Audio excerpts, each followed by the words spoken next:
Greetings, denizens of the deep. Welcome to Deep Horror LofT's latest story compilation, a chilling collection of stories from the depths of the ocean, the past, and the mind, here all at once for your convenience. Listen on and feel the insatiable pull of the depths. Deep Horror LofT presents Whalefall.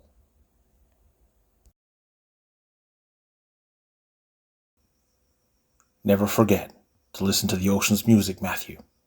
Whale songs. They sing the whole sea's history.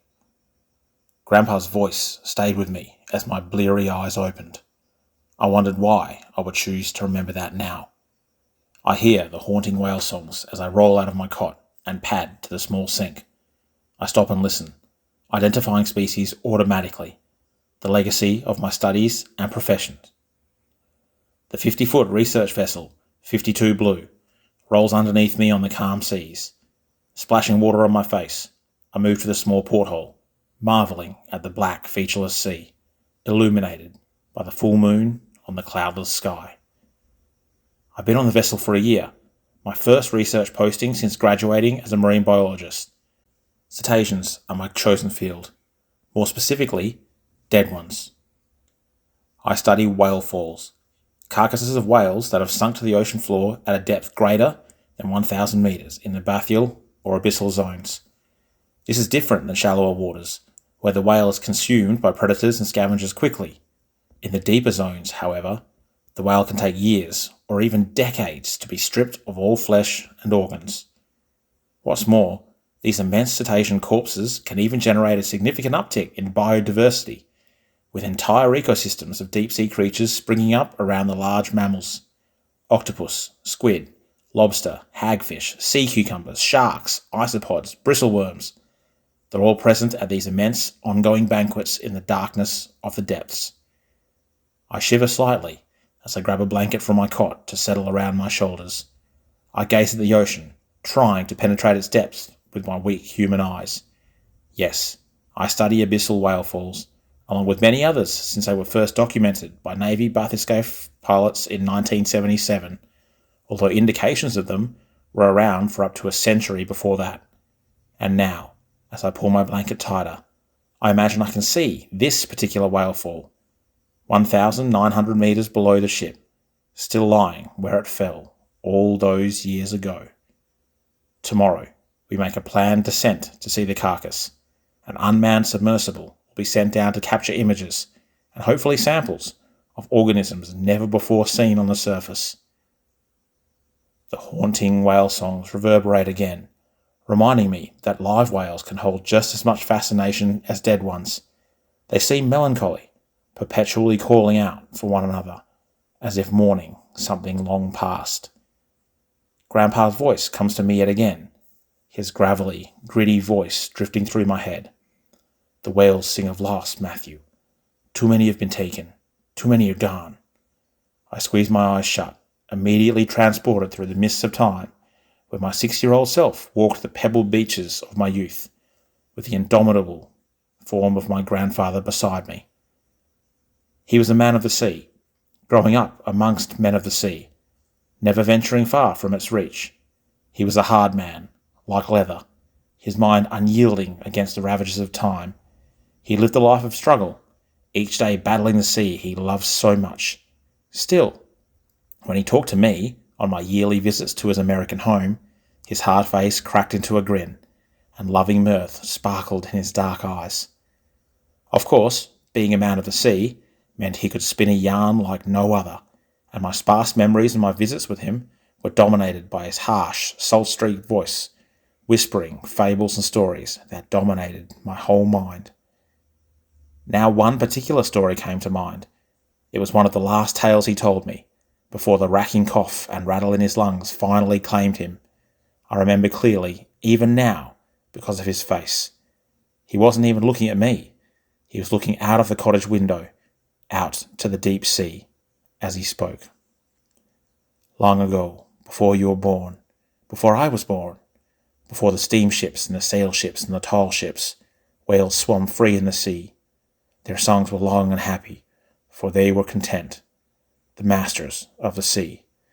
They called, and the sea answered, and when they passed, their songs turned sad, but only for a moment, for they knew that this was the way things were supposed to be.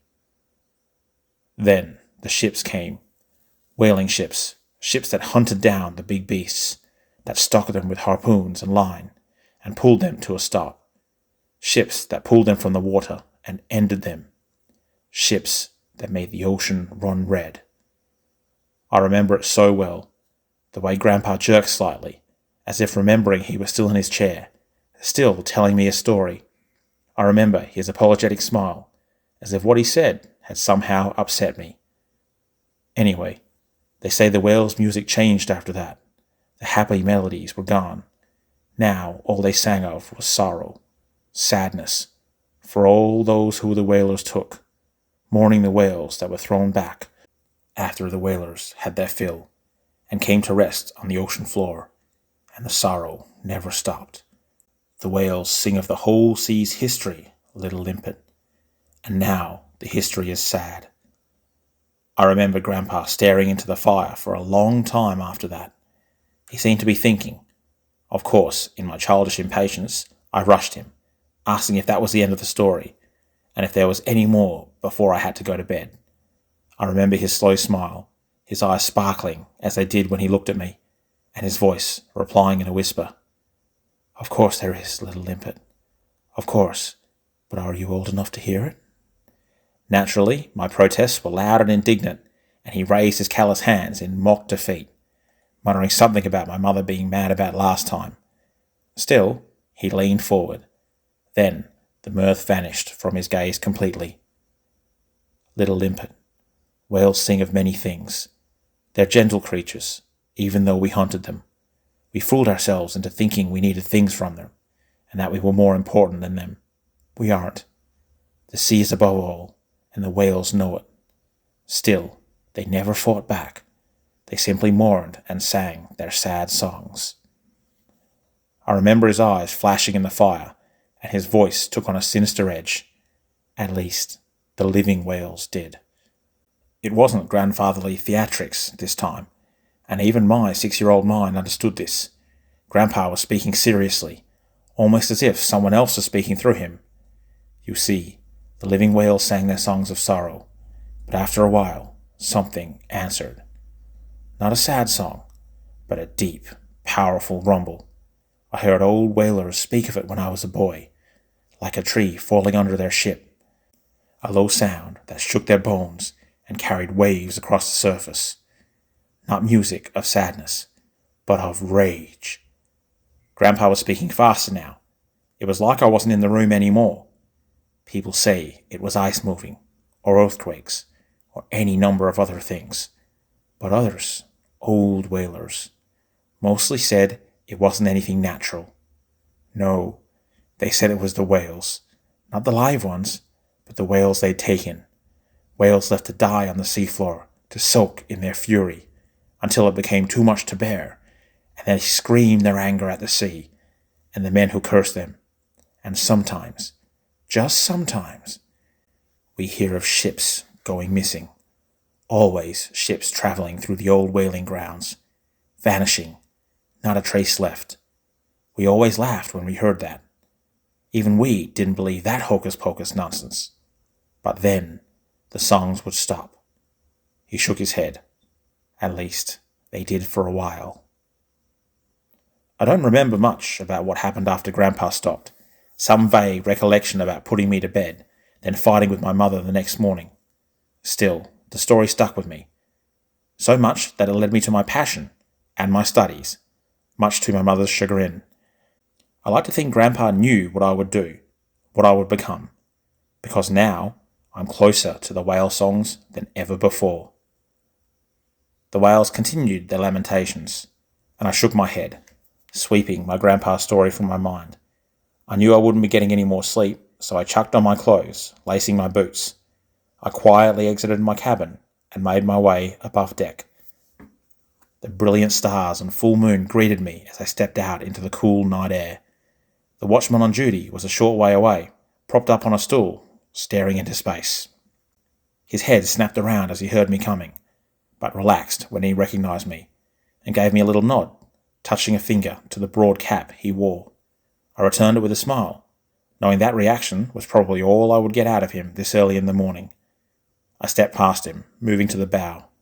I stared out over the calm, black water, still alive with whale songs, and I closed my eyes, imagining the Leviathan sweeping through the depths and the giant corpse of their own resting below, ready for us to study. The music washed over me, pulsing a tune of melancholy. And then the tune changed. A new whale voice, totally different, reached my ears. This wasn't the slow, sad drawl I'd become accustomed to. This was a deep, rhythmic pulsing, punctuated with sharp clicks and, according to the growing pit of my stomach, low-pitched growls. I shook my head, uselessly trying to shake the sound away, but it kept going, louder this time. Whales can be heard from massive distances, but this didn't feel like it. It felt like it was right on top of us, or underneath us. The thought came unbidden to my mind, along with another, in my grandpa's voice. The song is angry. I whirled around, casting a wild glance at the watchman. He met it with a fearful stare that seemed out of place on his weathered face. He'd heard it too. The sound intensified and seemed to sink into my bones. I almost felt my teeth vibrating. I clapped my hands over my ears, but it did little good. The watchman was already heading for the hatch in a staggering run, remembering his duty even in this storm of sound. Over the roar, I could barely hear the muffled cries of alarm as other people woke to the sound. I slumped across the deck rail, trying in vain to squeeze my hands tighter over my ears. The low pulsing made my heart pound, but my blood was frozen in my veins. I could feel it. The fury, the rage, the anguish, the hatred at the wooden boats that slaughtered so many, at the boats that launched fiery darts of death, that claimed old and young alike, and left their carved-up corpses to rot on the sea floor. The song howled its agony, and I screamed into the night, with my eardrums about to burst. Then it stopped. For a moment, I heard my own blood pounding in my ears. Then nothing. I rolled glassy eyes down to the water. A dark shape. The deck exploded with a thundering boom. Masts and communication arrays snapped like toothpicks, and anything wood was smashed to kindling. Showers of splintery debris struck my back and legs, knocking me to the floor, head spinning. The whole vessel lurched horribly, listing straight away. Cold water rushed up to meet me, flowing over and into the still open hatch. My stomach lurched. The watchmen and the others! Even as the thought entered my mind, it was too late for them. I staggered to my feet, my sodden pants already sinking into thigh-deep water. I saw a flash of orange float by, and snatched at it. A life jacket. As a surging current of water swept over the mangled vessel, I put it on as fast as I could. I planted one foot, then the other on the deck railing, now barely 5 inches above the surface, and leaped away from the ship, into the black water. I yanked the string as I went under. The jacket erupted, sending me rocketing back to the surface like a frightened cork. The water dragged me backwards. I immediately began swimming, all those ocean safety courses running my mind better than my panic. Don't let the vessel drag you down with it. I swam with my eyes shut, feeling the current's pull ebb away, hearing the gurgling roar fade into nothing as my arms turned leaden. My breaths came in ragged gasps as I finally stopped thrashing, bobbing gently on the calm surface. I turned back and saw nothing. No trace of the vessel, except a broad cap that floated by me, already starting to sink as it became more waterlogged. As my eyes followed the sinking cap, something registered in my vision. Something massive. It moved by me, a black shape, indistinguishable. It was strange, not quite solid. It didn't cause an undertow, or disturb the surface. As I stared, shivering, the shape seemed to turn. My heart almost stopped, but it was not turning to me. It faced down, and with a flick of a gargantuan, ethereal tail, vanished into the depths below. Silence. My head slowly slipped backwards, settling against the life jacket. Shivering, I stared up at the starry sky. My ears twitched. I heard something. A song. A slow, sad song. It echoed mournfully around me in the dark depths of the cold ocean. Despite myself, I smile a sad smile. My voice is a hoarse whisper. They sing the whole sea's history, and it's sad.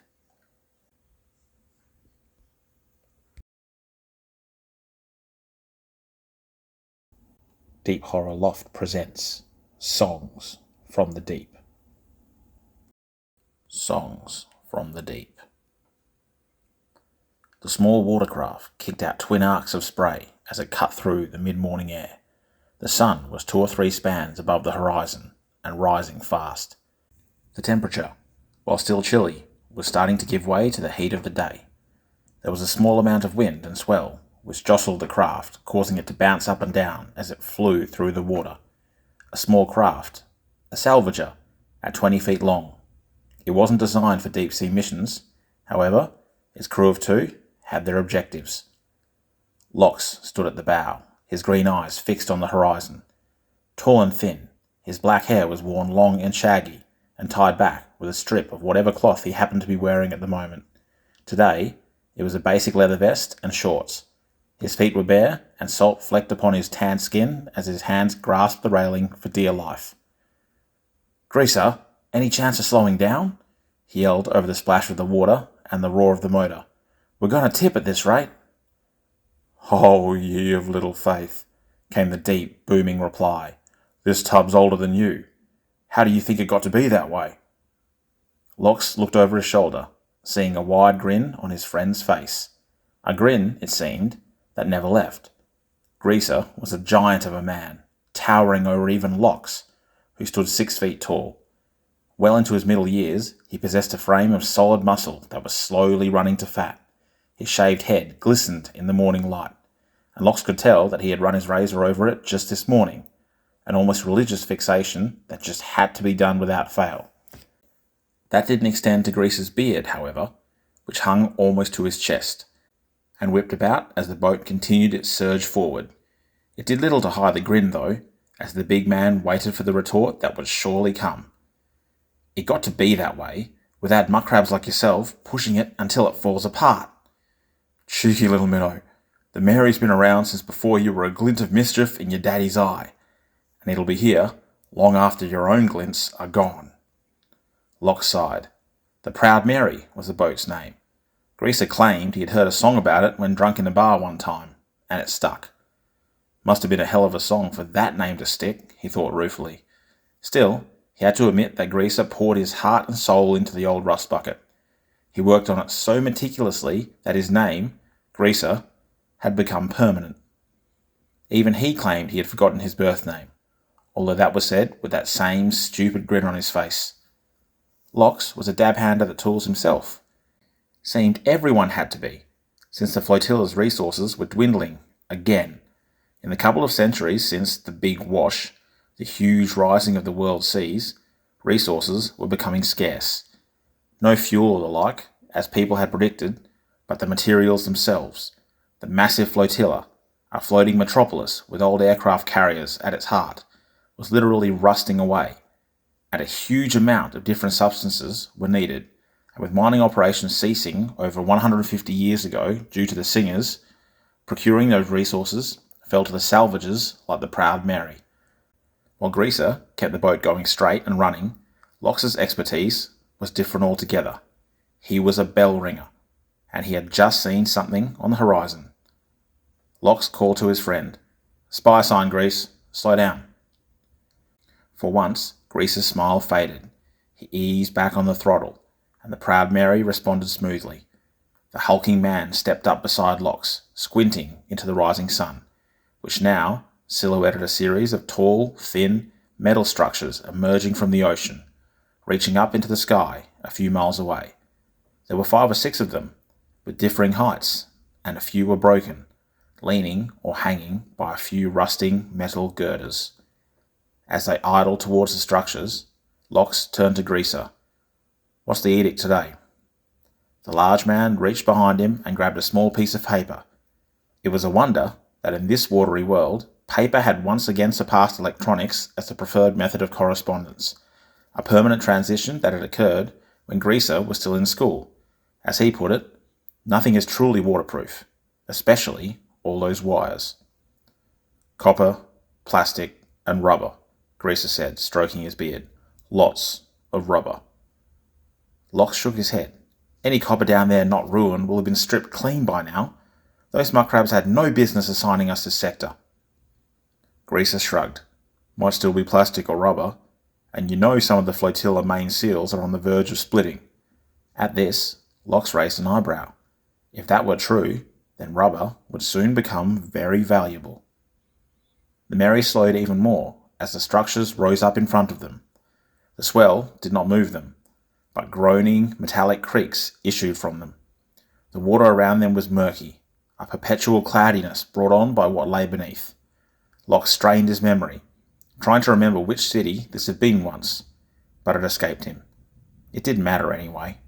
No one down there but the fish and the singers now, and, hopefully, their payday.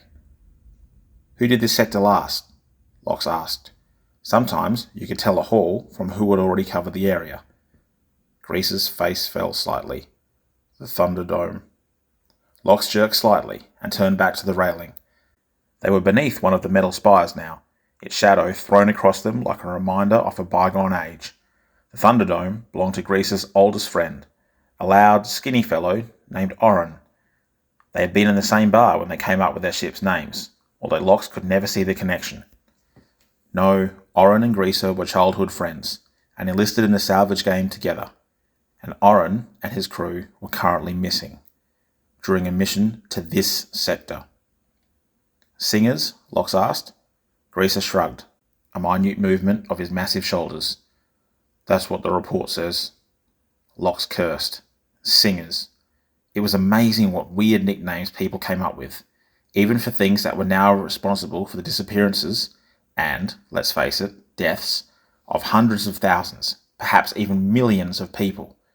It was a nickname that had started as a joke, but the real world had pressed back, and now the word singer inspired anything but. All bell ringers had to know the story. They had to know why they did what they did. It seemed everyone knew anyway. 50 years after the Big Wash, salvage was a booming industry. Technology was still all the rage then, and massive electronic operations brought up sunken riches by the acre. The salvage operations had been ramping up, and back then, everybody wanted a piece. Then, people started going missing. Divers, whose only responsibility was to supervise the massive machines, vanished without a trace. No response given to hailing attempts. No equipment left behind. No blood. No bodies. Nothing. Just increasingly worried co-workers and family members. It started as a few people here and there, always in the water. Then it ramped up. Hundreds. Then thousands. All humans in the water. Divers. Submersible pilots. They all vanished. The salvage industry slowly, but inevitably, ground to a halt. This wasn't a random occurrence that could be explained away. This was unavoidable. 100% of the salvagers who entered the water never returned, and the only clue anyone had to go by was the sounds. Those above water, working on the vessels, all reported similar things. A sound of sorts. Not loud or comprehensible, but something on the edge of the senses, like the drone of a mosquito that you know is in the room, but can never find. Except it wasn't a drone. It was regular, almost rhythmic, almost like a song. The confused words from thousands of mouths that had seen their co-workers, friends, families vanish without a trace. And so, the singer's term was born, a nickname for the greatest unknown horror to plague mankind after the Big Wash that had reshaped the world, with the threat of the singers, whose unheard songs overrode every attempt to bypass them. Salvage was a dead industry. Mankind almost died out, if it weren't for a few stupid teenagers. Filled with the brashness and folly of youth, they invoked the oldest of oaths, a dare, and went swimming. The idiots went swimming. And yet, by the time their frightened parents and incredulous authorities got wind of their absence, they had returned, alive, whole, unscathed. Needless to say, the interrogations those teens were subjected to dwarfed all others before or since, and only one piece of information seemed to hold any merit. The teens had been blasting music while they swam, music from a speaker that had been knocked into the water. And so the tests began. Without delving too much into the specifics, many people were lost before a breakthrough occurred. It seemed that the singers, the still unknown danger, could be stopped if a regular beat-based sound were broadcast within a certain range of people in the water. For the first time in years, people started surfacing, returning home. The flotillas rejoiced. They were saved. Of course, it wasn't perfect, not at first, but as we humans do, we refine the ideas, although the human cost of these ideas is something best not thought about. However, the first fully singer-proof system was devised. At its core, the bells and bell ringers. Bell ringers like locks. As a salvage ship entered their assigned sector, they deployed a bell, a standalone self-powered transmitter. It broadcasted a repetitive, pulsing sound signal to any receiver within range. Those receivers were in the form of full-body diving suits, complete with air tanks and communication systems, the remnants of technology that used to run the world. Those who wore the suits were the bell ringers. They trusted the bells to keep them safe as they combed the depths for the salvage the flotillas desperately required. Bells and suits weren't cheap. Lox and Greaser were lucky in that they had connections, family in the salvage industry, and they had done well. Well enough, anyway. Recently, salvage had been slow, owing to a combination of sparse sectors and unfair assignments. Lox began his preliminary checks on the bell. Half the size of a man, the egg-shaped bell was ringed with floats and a long line that tethered it to the salvager. He was about to roll it down its specially made ramp into the sea when Greaser's voice cut through the salty air. "Hold up, I just got a ping. There's another salvager here." Lox whirled about. Another vessel? Impossible. Each sector was assigned to one team for the salvage period. More than one could lead to fines, arrests, and brig time, not to mention any conflicts between the crews themselves. "Pirates?" he asked. Greaser appeared, one eyebrow cocked. "Don't think so. Vessel isn't transmitting. No bell or radio signal." He hiked a thick finger over his shoulder. "Click and a half that way." "What do you think?" Lox asked, fingering the bell's controls. Greaser shrugged. "We're assigned this sector. If the vessel is abandoned, we have rights." He left the obvious unspoken. The last vessel registered in the sector belonged to his friend, or had belonged to him. Lox clapped the burly man's shoulders. "Let's check it out." His companion's eyes crinkled slightly with a smile, and he nodded. Half an hour later, the Proud Mary idled to adrift under the shadow of a massive sunken structure. In the relative darkness of that shadow, a lone salvager floated. No lights, no engine, no visible damage, just the vessel, bobbing eerily on the blue sea. As they got closer, Lox sighed, seeing the name painted in scrawling yellow letters across the hull, complete with a crudely drawn lightning bolt. The Thunderdome. Greaser attempted to hail his friend's ship, but no answer. He resorted to yelling across the sea between them, using all manner of colourful language to entice a reaction from Oren or his crew. The only response was the lapping of the small waves against the bow. "Nobody home," Lox stated curiously. "Not even crew."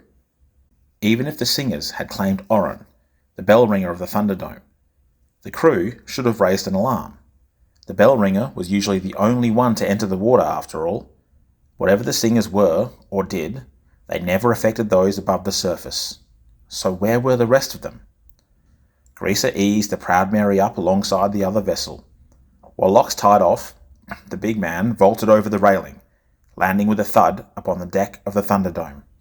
He wasted no time, vanishing inside the cabin before Lox had a chance to react.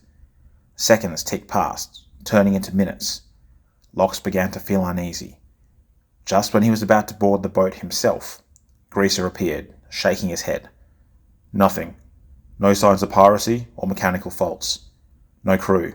Nothing seems wrong. It's like they just vanished, Locks finished.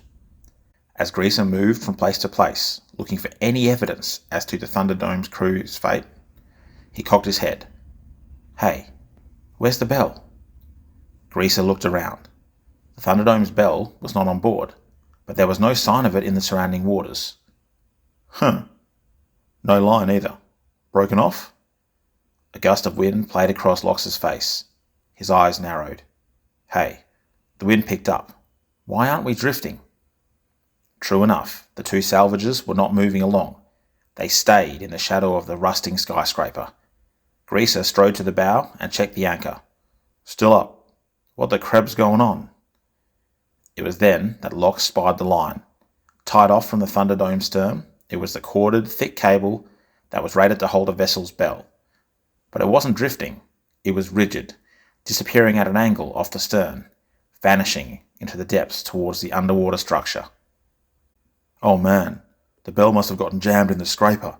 Greaser spat over the side. No way to cut the cable. Brass wouldn't want to part with one of their precious bells, which means they'd have to try and free it, Lox finished, a cold chill running up his spine despite the morning heat, which also means that the others would have had to get wet. Greaser cursed. But Orin always stocked extra bell suits. They shouldn't have... He stopped himself, realizing what Lox had already. Bell suits or not, if the bell was damaged, then they were goners. Crib, Greaser said softly, clenching his massive fists. He stared at the azure blue depths for a moment, then set his jaw and met Lox's eyes. We need to get down there. Lox raised his hands. Whoa. We? Greaser nodded. He was my mate, Lox. He has a family. They deserve to know what happened. We know what happened, Grease, the bell ringer replied tersely. I'm coming, Greaser stated flatly, taking a step towards Lox, fists still clenched. His eyes were hard, though tears welled in them. Lox sighed and raised his own hands in defeat. Fine. Suit up. The hulking man nodded once, some familiar affection creeping into that flat stare. Thanks, kid. Once we see what's what, I'll help with salvaging whatever's down there, half the time with 2 hands. Then we can get the crab out of here. Lox smiled his assent, but it was half-hearted. A knot had formed in the pit of his stomach, and he thought he heard something, a low hum, just out of the range of his senses. He shook his head, the knot in his stomach redoubling as the 2 men returned to the Mary. Lox resumed his checks on the bell, and had almost finished sinking his bell suit when Greaser stepped into view. Lox's eyes widened at the sight of the mechanic. He was suited up in black from head to toe, with a padded, knobbed and hinged bell suit stretched over his ample frame. However, where Lox's suit was grey in colour and was a standard Mark III, Greaser's was jet black, sleeker to look at, and had more detailed electrical conduits and interfaces built into it.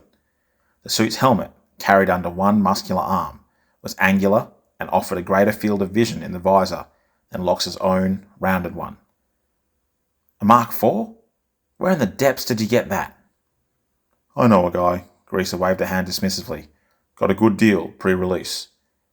There's a reason they haven't been released yet, Greaser, Lox retorted, his gestures becoming irritated. The tests aren't complete yet. 100% success rate in simulated conditions, Greaser quoted, jamming a thumb against his own chest. No sync drop-off, longer range, longer in the wet. Yeah, sync to the new Mark IV bells, Lox practically shouted in disbelief. The Mark IV can sync with any previous model bell. Its power rating is twice that of the older models. It won't be a problem. Lox almost gave up then and there. Bell ringers survived by knowing their equipment, by extensive testing. To bring an unknown suit on a dive went against everything he'd been taught. Greaser, sensing his companion's rising temper, raised a placating hand. Kid, let me sync to the bell. If there are any problems, I won't go. Fair? Lox gritted his teeth. Fine, fair. But any problems? You stay topside. Got it? Predictably, there were none. The Mark IV suit synced perfectly with the bell, regardless of the older model. In fact, it synced faster than Lox's suit. Greaser's sudden grin made Lox want to punch him. However, the knowledge of what they were entering the water for stayed his hand. He knew Greaser just wanted to investigate exactly what had happened to the Thunderdome. Activating bell music. Lox thumbed a switch on the bell, and immediately a loud, reverberating thud echoed through his entire body. He shook slightly, even years of familiarity unable to dispel the sheer unnaturalness of the pulse. He pulled a lever, and the bell's catches released, sending it into the ocean with a splash, where it quickly floated away from the salvager, stopping only when the 20-foot line setting was reached. Lox glanced over at Greaser, whose face was a picture of nausea through his visor. He wasn't as used to the pulsing, and he was paying for it. Still, he looked at Lox and nodded. "Let's do it." His voice sounded shaky over the comm. Lox did not respond. Instead, he stepped up to the launch pad, where the bell had been released. He exhaled, loosening his body, and stepped forward into the waiting sea. The cold, crisp water enveloped him, the bubbles clearing almost immediately. He kicked, his thin feet propelling him away from the proud Mary as he heard the impact behind him as Greaser hit the water. Lox looked around. Despite the relatively choppy surface, under it was calm blue water. It was cloudy, as all waters near the ruined structures of the past were. It seemed that even hundreds of years later, humans couldn't help but dirty the world around them. The bell's pulses continued, rattling Lox's teeth, but he ignored them. He gestured to Greaser, and the pair swam under the barnacled hulls of the salvagers, locating the bell line of the Thunderdome, and beginning to follow it into the water.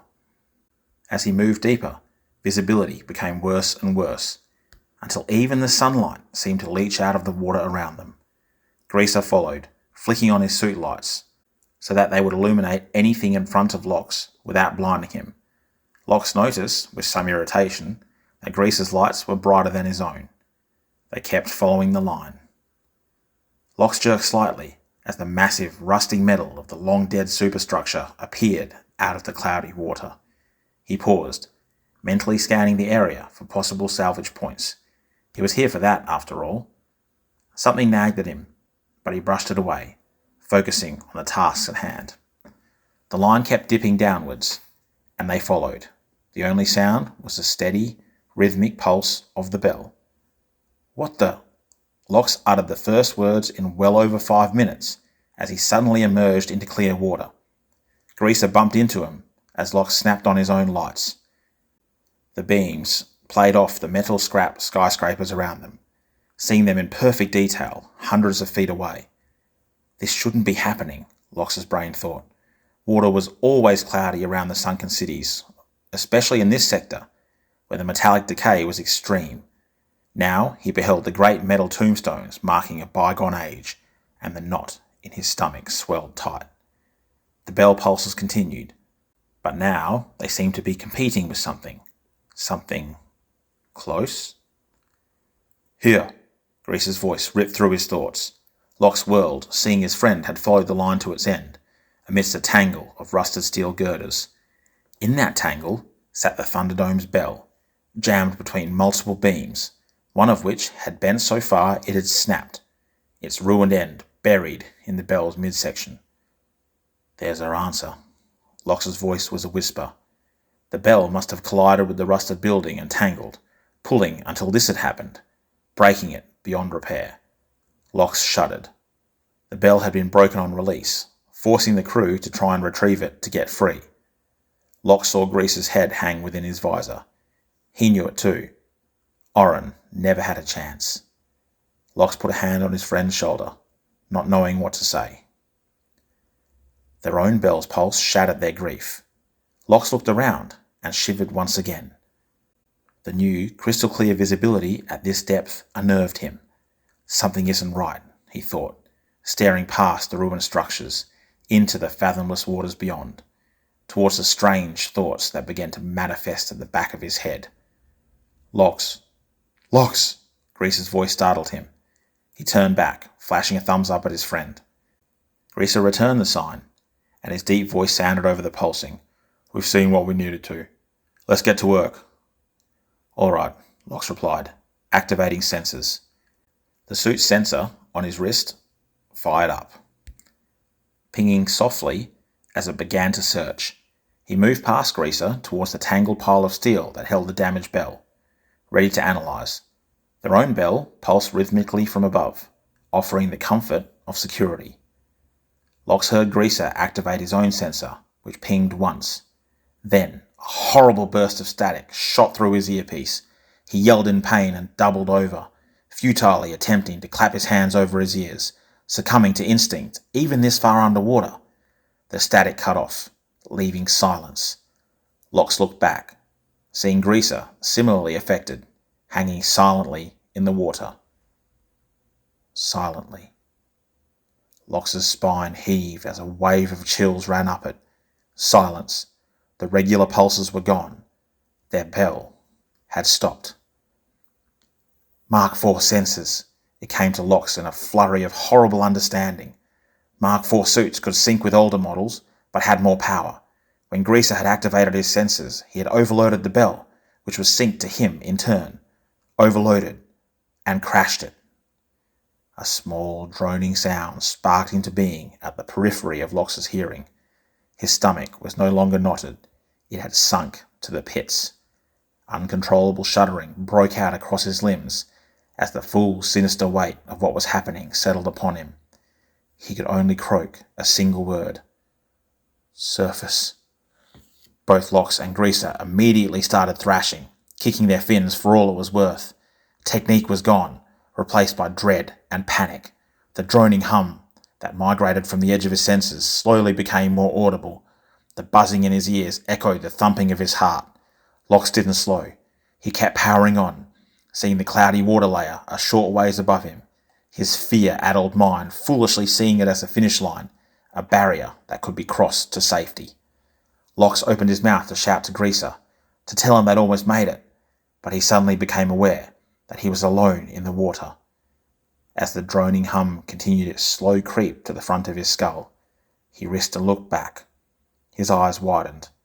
Greaser was swimming, but not towards the surface. Rather, he was spiraling downwards, heading languidly towards the crystal-clear depths. His strokes were smooth and controlled, a direct contrast to the ragged breathing Lox heard coming from the comms. A strangled voice sounded, rasping something that could have been a help. Greaser stopped swimming, 70 feet below Lox and 20 feet above the silty bottom, close to the colossal rusted base of the building. The big man floated there, unmoving, except to stay upright. On the comms, Lox heard what he thought was weeping. Then they emerged from the bowels of the ruined structure. A horrific gurgle sounded on the comms, and Lox bit back his own scream of terror. There were many, easily 10 or more. They were dull white, with long, serpentine, undulating bodies that tapered to an eel's ridged tail.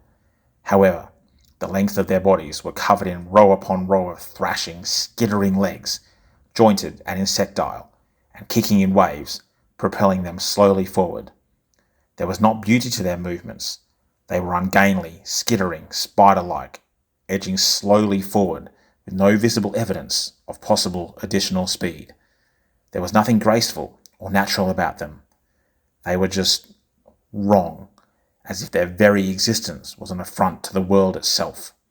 As they left the ocean floor, twisting their way up towards the still form of Greaser, Lox saw their undersides, and he almost vomited into his visor. The droning hum was insistent now.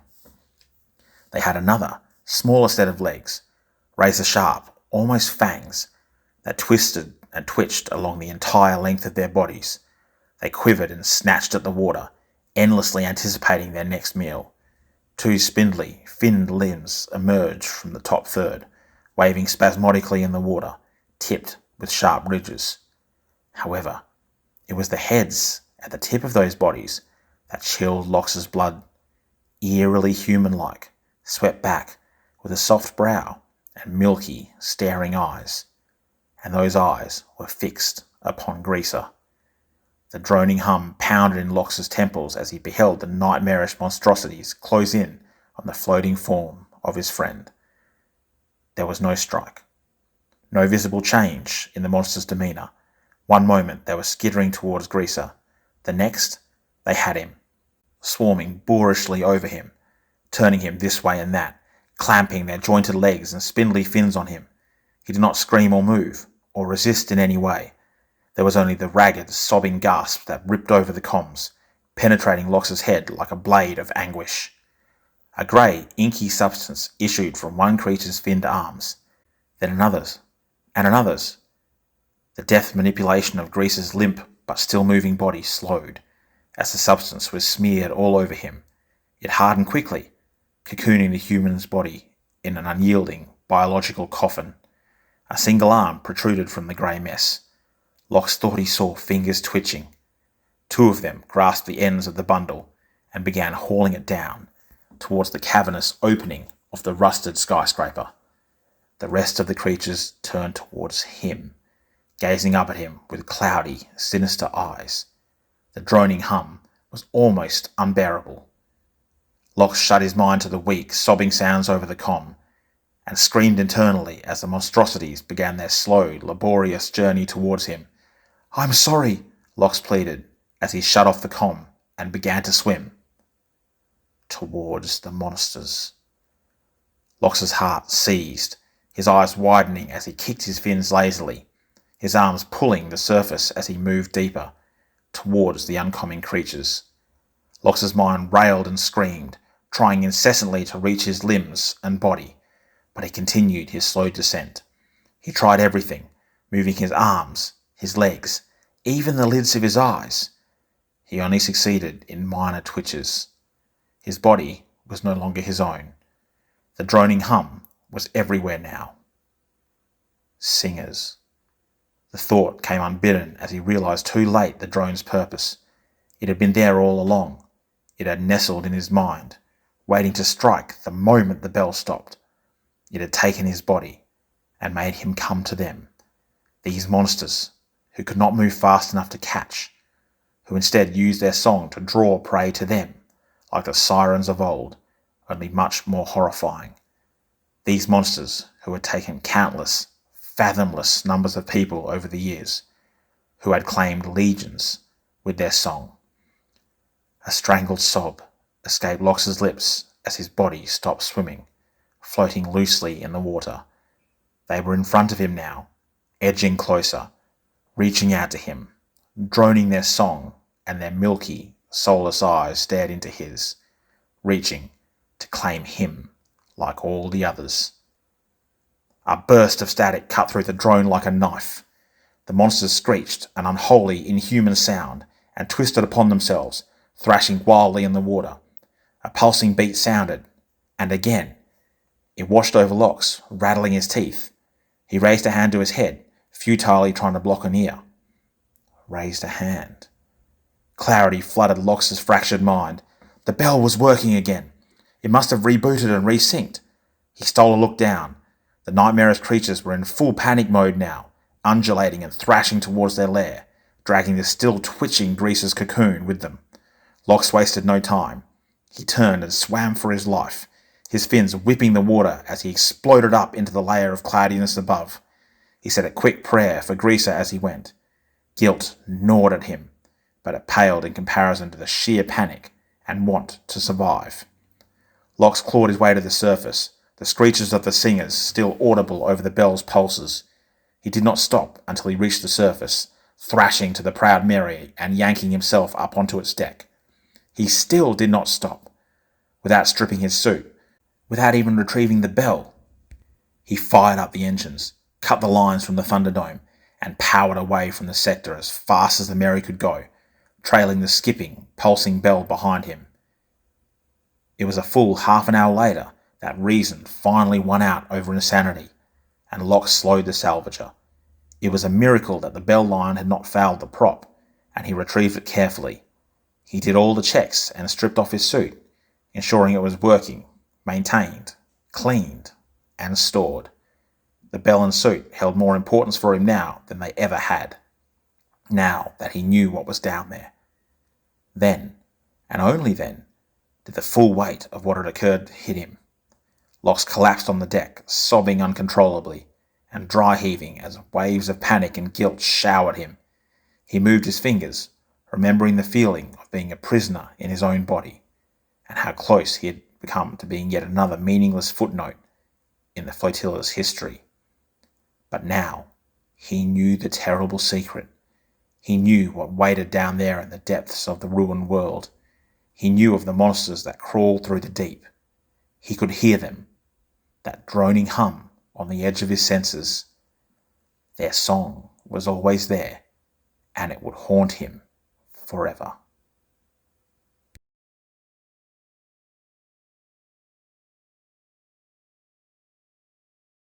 Deep Horror LofT presents Oceans of Followers.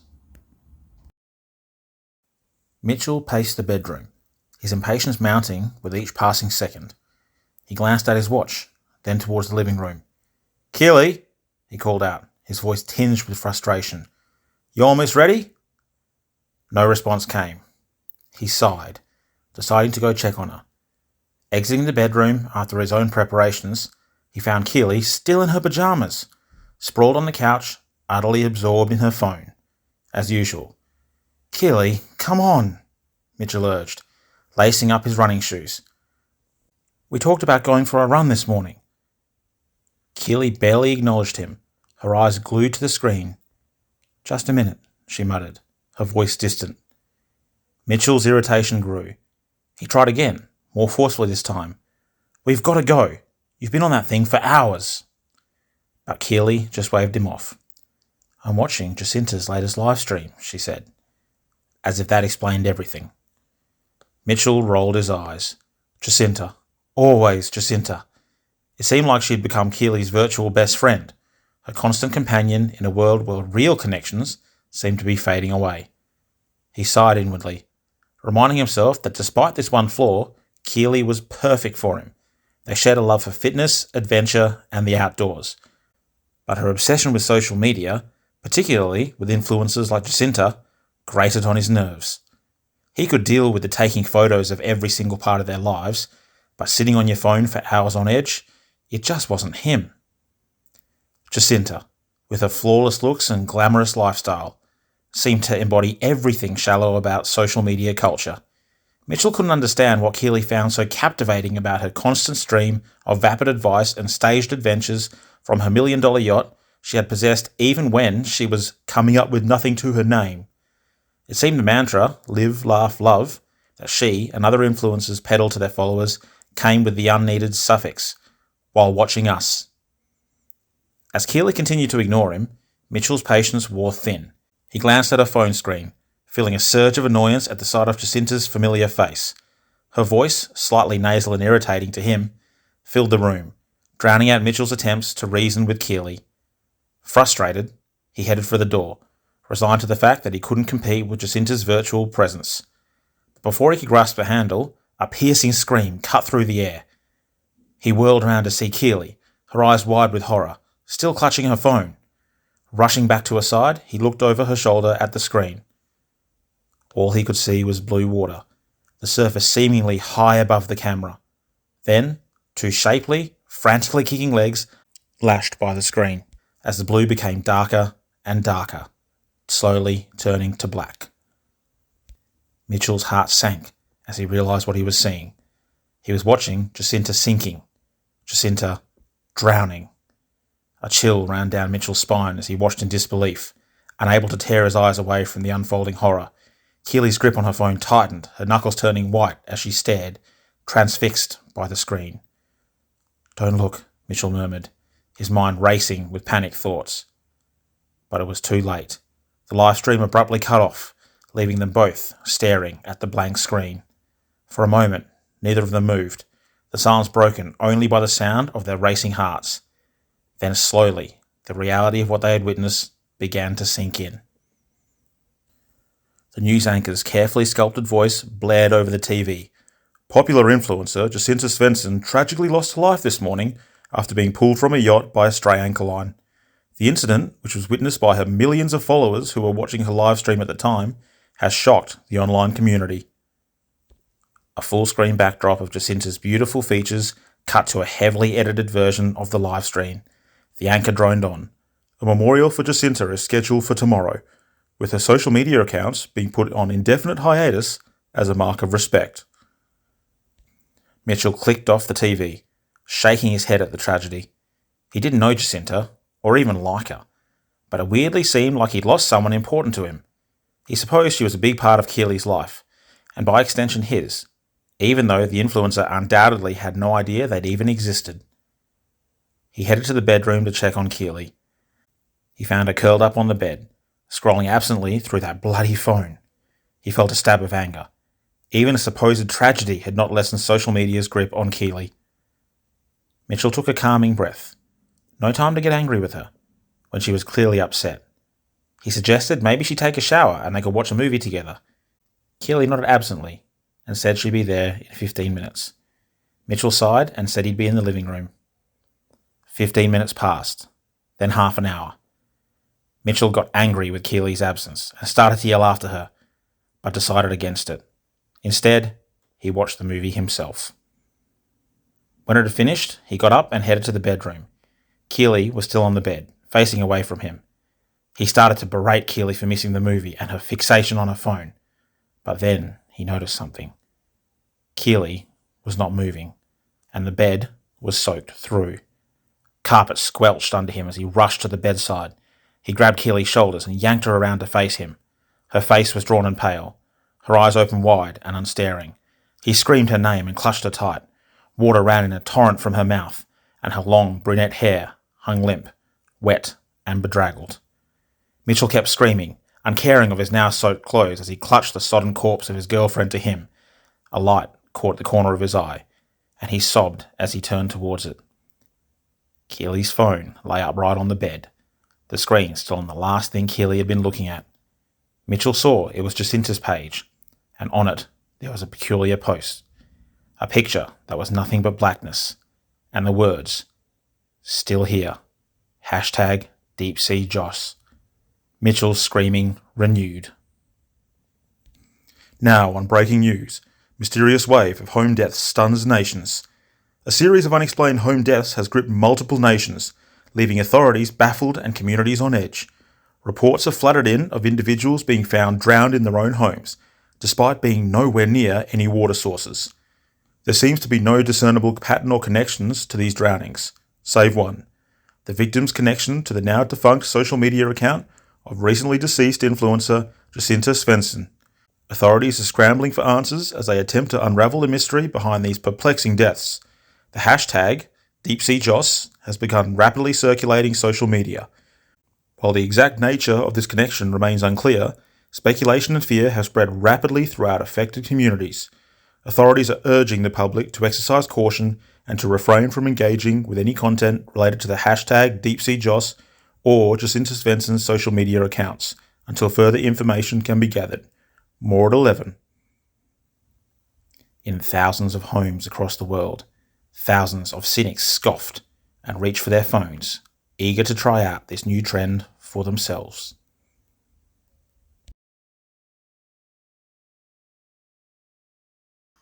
Deep Horror LofT presents 52 Blue. "Anything on the mics?" I asked as I entered the cabin. My assistant, ironically named Mike, glanced up and shook his head, a ponderous thing to do with the massive headphones on. Realizing how he must look, he smiled sheepishly. "Nothing," he said, removing them. "Last recorded contact was 12 hours ago." He handed me the headphones, vacating the seat so I could take his place. "Coffee?" he asked. I flashed a thumbs up, not bothering to see if he acknowledged it at all. With the headphones on, my mind filled with the sounds of the sea. Our research vessel, the Alton, bobbed slightly on the azure Indo-Pacific waters. We were anchored in 20 metres near the Great Barrier Reef, searching for evidence of migrating whales. Their usual routes had altered for some reason. Nothing major, just some tagged individuals changing course and swimming erratically. According to our colleagues spread out over the world, they were still getting to where they needed to go, but taking much longer. Of course, this would eventually have a snowball effect on the ecosystem, potentially worldwide, so here we were, along one of the usual routes, listening for whale sign. And it was my job to listen the hardest, with Mike's support, of course. ROV see anything? I asked the person sitting at a desk on the opposite side of the cabin. Sheila shook her head without turning around, her blue eyes fixed upon the myriad of screens crammed into her workstation. Her remote-operated vehicle, a hardy little thing nicknamed Red Dog after the famous Australian Kelpie, zipped along the ocean floor, guided by Sheila's practiced hand. Its built-in scanners pinged their irregular tunes, which Sheila had programmed to sound exactly like the opening riff of Queen's Another One Bites the Dust, for a reason known only to Sheila. I watched for a minute or so, marvelling at Sheila's control and concentration.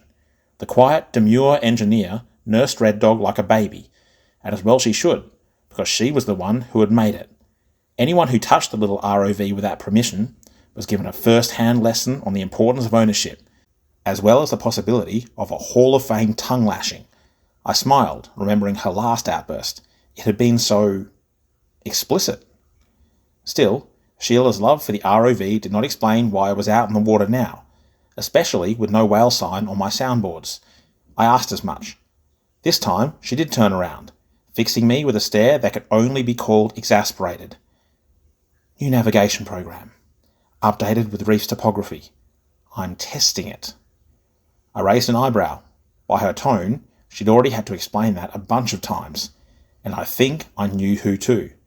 Chris? Her silent eye roll gave me all the confirmation I needed.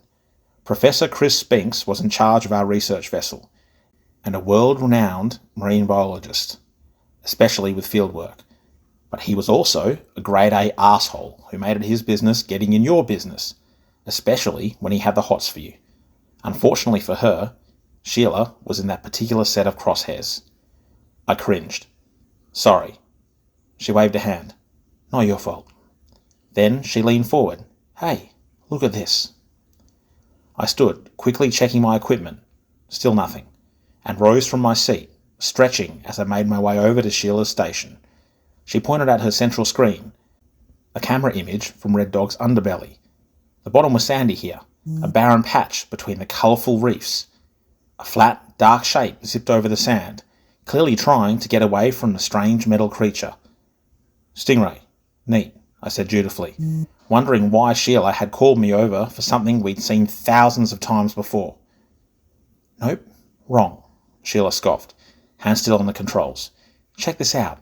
A few deft movements of her wrists, and Red Dog zipped past the ray, spinning on a tight angle to face it, cutting off its escape. Then, to my amazement, the ray stopped dead, and suddenly wasn't a ray anymore. The flat surface broke up, fanning out in a star shape. The dark colours flickered, and harsh, contrasting stripes radiated across the organism's surface. It puffed up, seemingly growing by the second. It hovered motionless above the sea floor, and I saw two horn-tipped eyes staring coldly into the camera. What the hell? I started, before suddenly recognising the shape. Is that an octopus? Sheila smiled. Yep, it's a mimic octopus.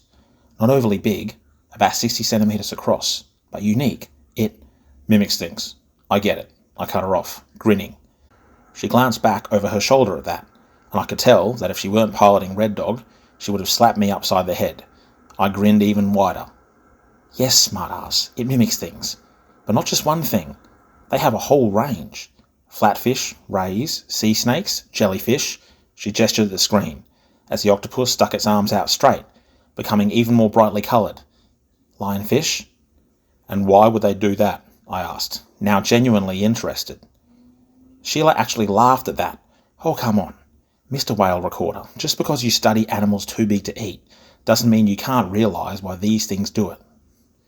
Oh, right, to avoid predators, I said, actually embarrassed that I hadn't reached that conclusion. Clever. You have no idea, Sheila said, watching the posturing cephalopod on the screen. They're smart enough to actually mimic the specific predators of what's after them, like a sea snake when attacked by a certain fish species. Wow, that's awesome, I said, genuinely impressed. What about food? Can they mimic prey?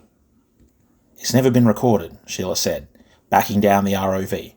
With a new escape route, the octopus vanished in a cloud of ink. But who knows? Wait a minute, I said. You're an engineer. How do you know so much about this thing? Sheila glanced at me again, and her eyes sparkled. I read. Something about that look made my heart skip a beat. I began, not sure how to respond. Luckily, I was saved by a beep from my station. I hurried back, slapping the headphones over my ears. Two things assaulted my senses. The rhythmic tunes of Sheila's particular scanning choice. I dialed those down straight away. And what I'd been listening for. The low, haunting calls of a pod of humpback whales. I flicked the comm switch, broadcasting my voice throughout the whole ship. We got something, people. Get your asses in gear. Within minutes, everyone was there. Well, everyone who counted. Sheila, Mike, Captain Spinks, and our local guide and reef specialist, a happy little fellow named Bluey, so called because of his mane of red hair, an Australian classic. The rest of the crew continued about their business, keeping the ship running and all that. Bluey was practically jumping up and down in excitement. After all, it was his suggestion to anchor in this area. See, fellas, told you they'd be passing through, didn't I? Great stuff, Bluey, Mike started, before a glare from Captain Spinks silenced him. After all, it was his initial empty location that had led to Bluey's suggestion at all. I guess even experts don't like to be wrong, I mused quietly. Brigham, report. Spinks all but snapped, as if he couldn't see what I could. I winced at the surname. Sounds like a small pod. One large male, a couple of females, and a calf. Pretty standard for migration, I responded. Spinks turned to Sheila. Send in the ROV. He refused to call it by its name. Red Dog going in, she responded, swivelling back to the controls. A little space, please. We all dutifully stepped back, except Spinks. He actually got closer, leaning over Sheila's shoulder. It looked like he was getting a better look at the screen, but the deep inhale I heard said otherwise. Jesus, what a piece of work, Bluey muttered under his breath. Coming up on the whales now, Sheila announced, slightly leaning away from Spinks. Over her other shoulder, I saw the familiar, calm-inducing view of the three massive shapes gliding effortlessly through the water. A fourth, smaller shape darted amongst them, almost playfully. I couldn't help a smile spreading across my face. I'd seen more whales than most, but even I was still awestruck by these magnificent beasts. We getting wet, Professor? Mike asked. We had done that a few times so far on this trip. Jumped in to grab some film of the migrating whales, to see if we could answer any questions with visual data, pod size, swimming patterns, behaviour, and all that. However, it depended on two things, the speed of the pod, and Spinks' say-so. He shook his head. Not this time, no point. He glanced at me. Get back on the mics and record until they're out of immediate range. With that, he turned back to Sheila, attempting to engage her in conversation as she kept Red Dog level with the moving pod. I sighed and trudged back to my station. As the headphones closed around my ears, I heard the others starting to file out. The humpback sounds reverberated through my mind. I settled into my chair and leaned back, and I stopped dead. There was another whale sound on my mic. Different than the humpbacks. Longer. Higher. Whoa, hold up. My voice surprised even me. We got something else.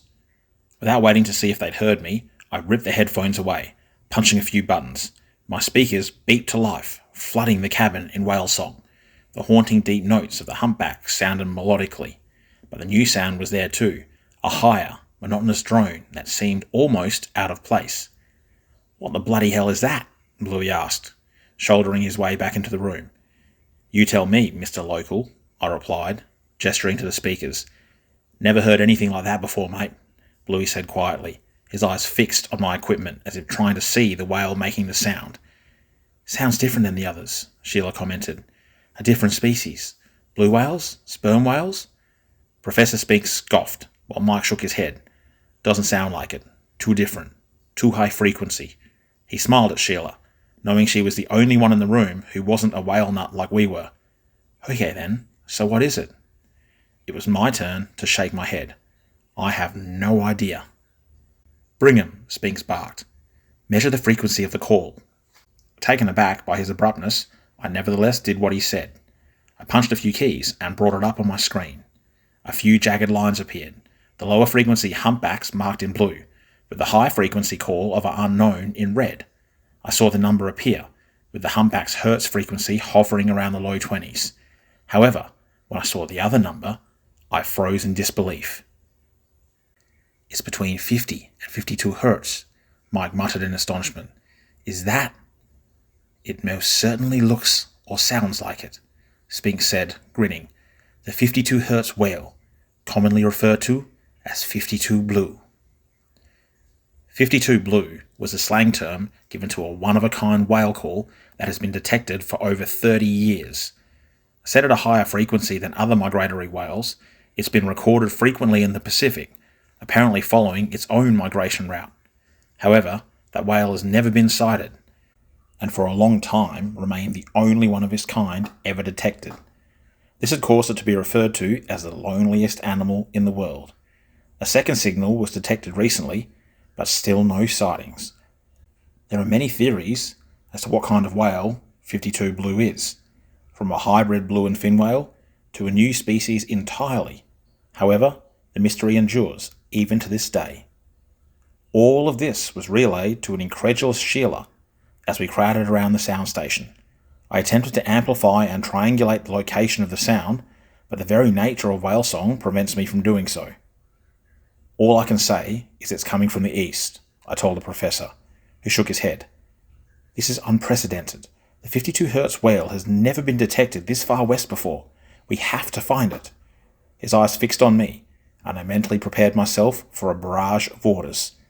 They never came, however, because Sheila whirled in her seat. Red Dog scanner's just lit up. Something's there, heading towards us. She looked back. From the east. The room went quiet as the weight of what was actually happening hit us. Mike wordlessly slid into the chair next to me, bringing up a radar map of the area. About 300 meters north of our ship, the four lips of the humpbacks were clearly visible. However, there was another blip on the screen, to the east, right at the end of our range, and, if the image was to be believed, something big. Professor Spink's voice was almost shaking. Is it another humpback, or... After a moment, Sheila, Mike, and I all swiveled around, exchanging glances with each other. Sheila broke the silence. Whatever that is, it's the source of the sound. 52 blue, Mike breathed.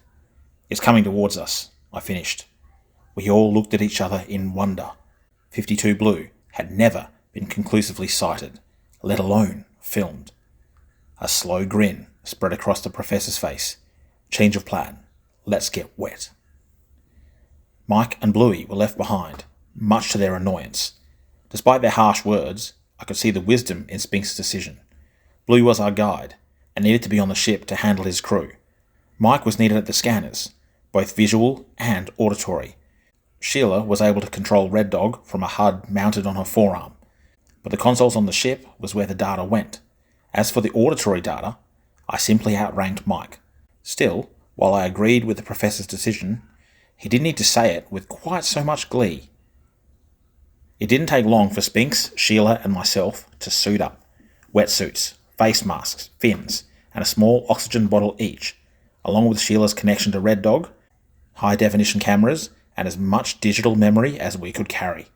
We stood at the rear of the Alton, staring out over the pristine ocean. As a grumbling Bluey gave our gear some final checks, I spoke to Mike over the comms. Hey dude, what's the sitch with the whales? Humpback's still moving slowly. Little one sticking closer to Mama though, he stated. Sheila, I'm disengaging Red Dog from them and heading towards our new friend. That cool? No problem, Mike. Thanks for asking, Sheila replied. I smiled inwardly. At least some people appreciated Sheila's contributions here. Enough, Spink's voice ripped through our headsets. What's it doing? Seems to be following the humpback, sir, Mike said, stressing the word sir. Bluey changed course while you were suiting up. If it stays its current course, it'll come right by us in about 5 minutes. No acknowledgement from the professor. He merely gestured at me and Sheila. Let's go. Without waiting for us to respond, he stepped off the rear of the ship, vanishing in a cloud of bubbles. Sheila and I exchanged glances, while Bluey flipped off the space where Spinks had been standing. Go on, he said, turning to us. Maybe he'll find his whale so he can stop bugging us. Sheila chuckled at this, and we both flashed a thumbs up, before hopping in the drink ourselves. The azure blue depths surrounded me. I looked down, able to clearly see the reefy bottom below us. a testament to the water clarity. The water wasn't shallow. I looked around as the bubbles cleared, heading back to the surface to get my bearings. Ducking back down again, I flashed an OK sign to Sheila. I spied Spinks about 20 metres ahead, moving steadily away from us. As we began to follow the Professor, the whale sounds surrounded us, the familiar haunting melodies of the humpbacks, along with the unfamiliar, high-frequency call of the creature we hoped was 52 Blue. I smiled in my mask. It was amazing. We might be about to make history. There was also another soft sound, the unmistakable rhythmic bass of Queen's Another One Bites the Dust. "Sheila," I said over the comms, "why Queen? Doesn't it scare the whales?" "Nope," she responded. "If anything, it sometimes makes them more curious, and they come closer." She turned to me and shrugged visibly. "As to why, no idea. Why not?" Shaking my head, I resumed kicking. I needed to exert myself slightly to catch up to the Professor. He was clearly trying to outdistance us, and I had a sneaking suspicion why. Professor Chris Spinks was known in academic circles as a perennial glory hog. Sure, he knew his stuff, but he wanted to be the only person who knew his stuff. Still, his age belied his ability, as Sheila and I gained steadily. "Report," his clipped tone sounded on the comms. "Still heading in the same direction. Should be visible in less than 2 minutes. I'm sending Red Dog past you to check it out." "No, wait," Spinks began, before the small grey drone zipped past, about 20 metres to the right. It looked for all the world like a remote-controlled boat, with a few sleek modifications. The Professor began to speak, when I piped up. "You know, it'd be a good idea to let Red Dog go on ahead. We don't know what we're dealing with here. We still need to think about our safety, as exciting as this all may be." Spinks grumbled, but assented in the face of overwhelming logic. We began to gather round Sheila, as Mike transferred control of the ROV to her wrist-mounted display. As we watched the small screen, a dark shape began to coalesce. At the same time, Mike's voice ripped through the comms. "It's here." The screen showed a dark grey, almost black silhouette. It was long and tapered, and moved with the up-down, undulating motion that belied a horizontal tail. While the motion was smaller than I expected, the ROV's camera showed it moving forward at a decent pace, deceptively fast for something so massive. Sheila swiped a few buttons, and Red Dog kept pace with it. The high-frequency sound reverberated all around us. "Amazing," Sheila murmured. I raised my head to smile at her, then froze. "Look." As one, we stared straight ahead. The dark shape materialized out of the azure backdrop, seemingly sliding through the water as it came into view. It was moving past us at an angle, and soon the dark flesh of the gargantuan beast was visible in the crystal-clear water. It was huge. I've studied blue whales before, and this creature was easily their equal, perhaps even bigger. I realized I'd forgotten about my camera, and raised it, snapping a couple of images before flipping to video. "This is the find of a century," the Professor gasped. "No, the millennium." He began to swim closer. As he did, he barked orders at Sheila. "Get some close-ups. Approach from behind. We don't want to scare it off." As Sheila begrudgingly complied, I stared at the creature. I couldn't believe it. 52 Blue. In the flesh. It slid through the water with ease. Its dark, sleek form was so unlike any other whale I'd seen. It even moved a little different, like its undulating tail was propelling it forward far faster than its flukes would allow. And those flukes, I realised, were different. Long and tapered, they almost hung behind the animal, drifting with the up-down movements.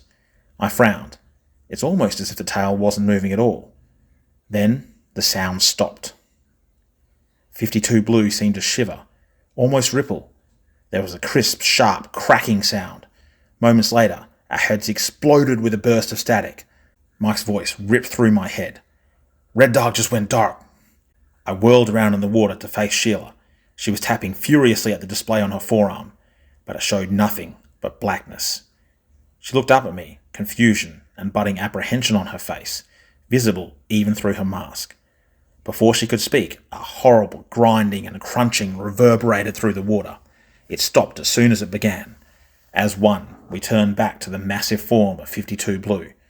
It was closer now, about 70 metres from us, but seemed to be hanging in the water. Its strange movements had stopped. Mike seemed to have read my thoughts. "What's happening? Scanners show 52 Blue has stopped. The other whales are hauling ass though. Damn, they just shot out of range. The humpbacks are fleeing something." My blood began to freeze over. Prickles erupted along the base of my neck. Movement caught my eye. I squinted, seeing something sinking in the water. A tangled, scrunched mass of what could only be metal. It was Red Dog. It had been destroyed, crushed, torn open. Sheila's gasp sounded on the comms as the mangled ROV sank out of sight beneath 52 Blue. Beneath 52 Blue.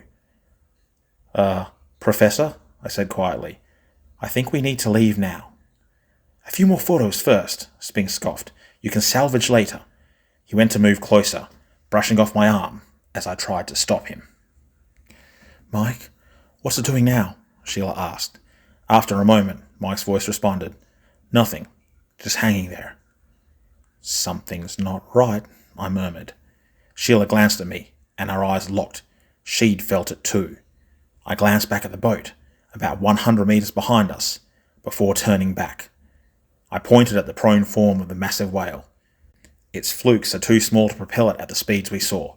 Its skin looked strange, and I pointed at the dorsal side of the whale, where two knob-shaped growths seemed to jut out from the whale's body. "What are they?" Sheila asked. "No idea." Oh, crap. I saw that the professor had continued his jaunt forward and was now videoing from almost right beside 52 Blue. He was 10 metres away and drifting closer. I began to call his name when movement drew my eye. One of the growths had moved, turned. It had turned downwards, facing a black rectangular slit towards Spinks. Goosebumps erupted all over my body as realization struck like a nauseous tide.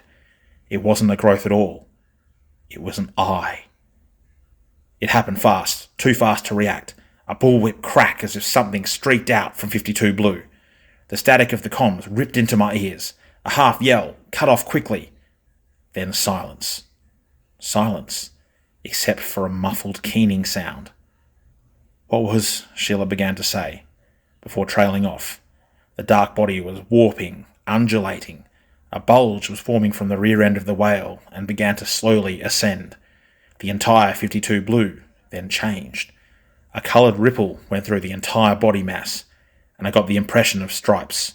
The muffled keening continued. Horrible understanding shot through my body. Not a whale. Not a whale at all. It was an octopus. And the keening sound was the muffled screaming of Professor Spinks as he was drawn further into the centre of the beast. "Oh, God," Sheila whispered hoarsely. I was vaguely aware of Mike in my ear, imploring me to tell him what was happening. But I couldn't move, couldn't think. I could only hear the strangled screams.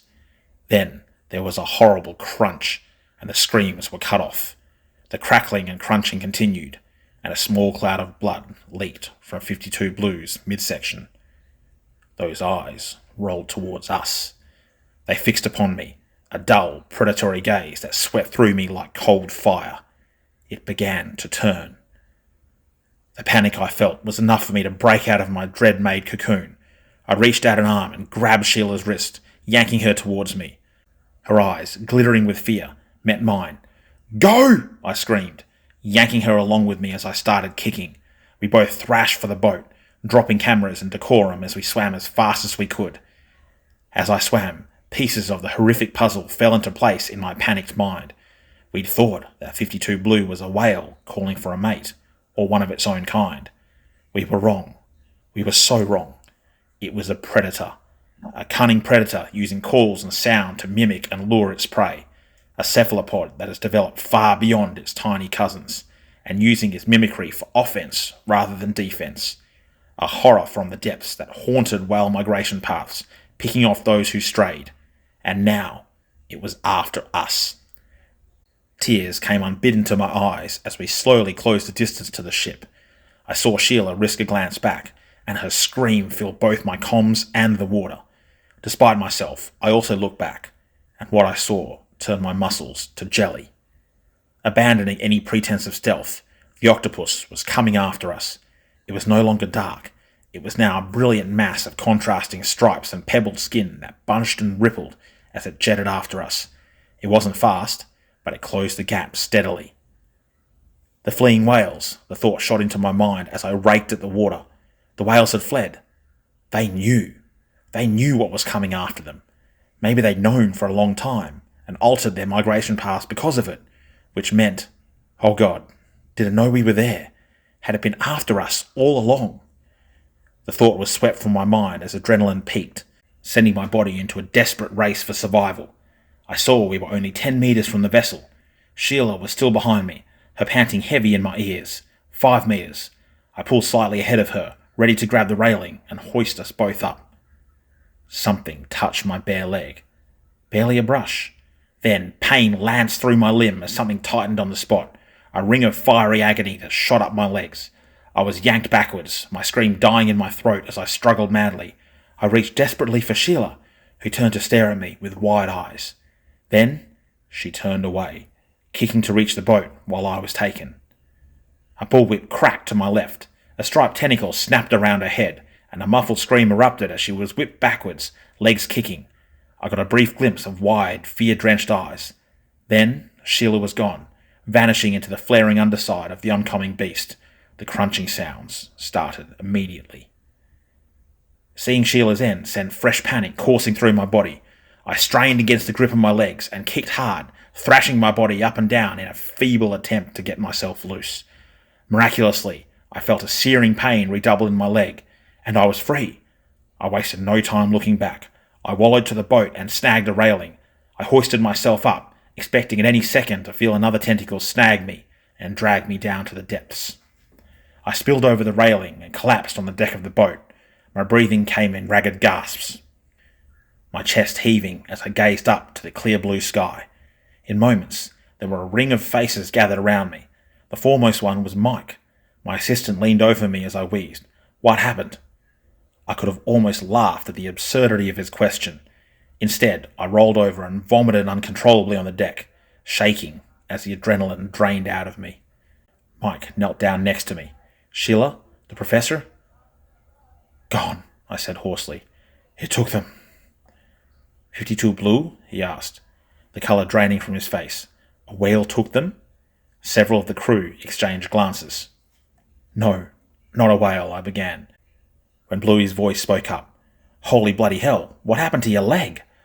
Rolling over to a sitting position, I looked down. Blood oozed from a puncture in my calf. No, not a puncture. A perfectly round circle of flesh that had been torn out. A sucker, I thought, my nausea renewing itself. A single sucker. So lucky.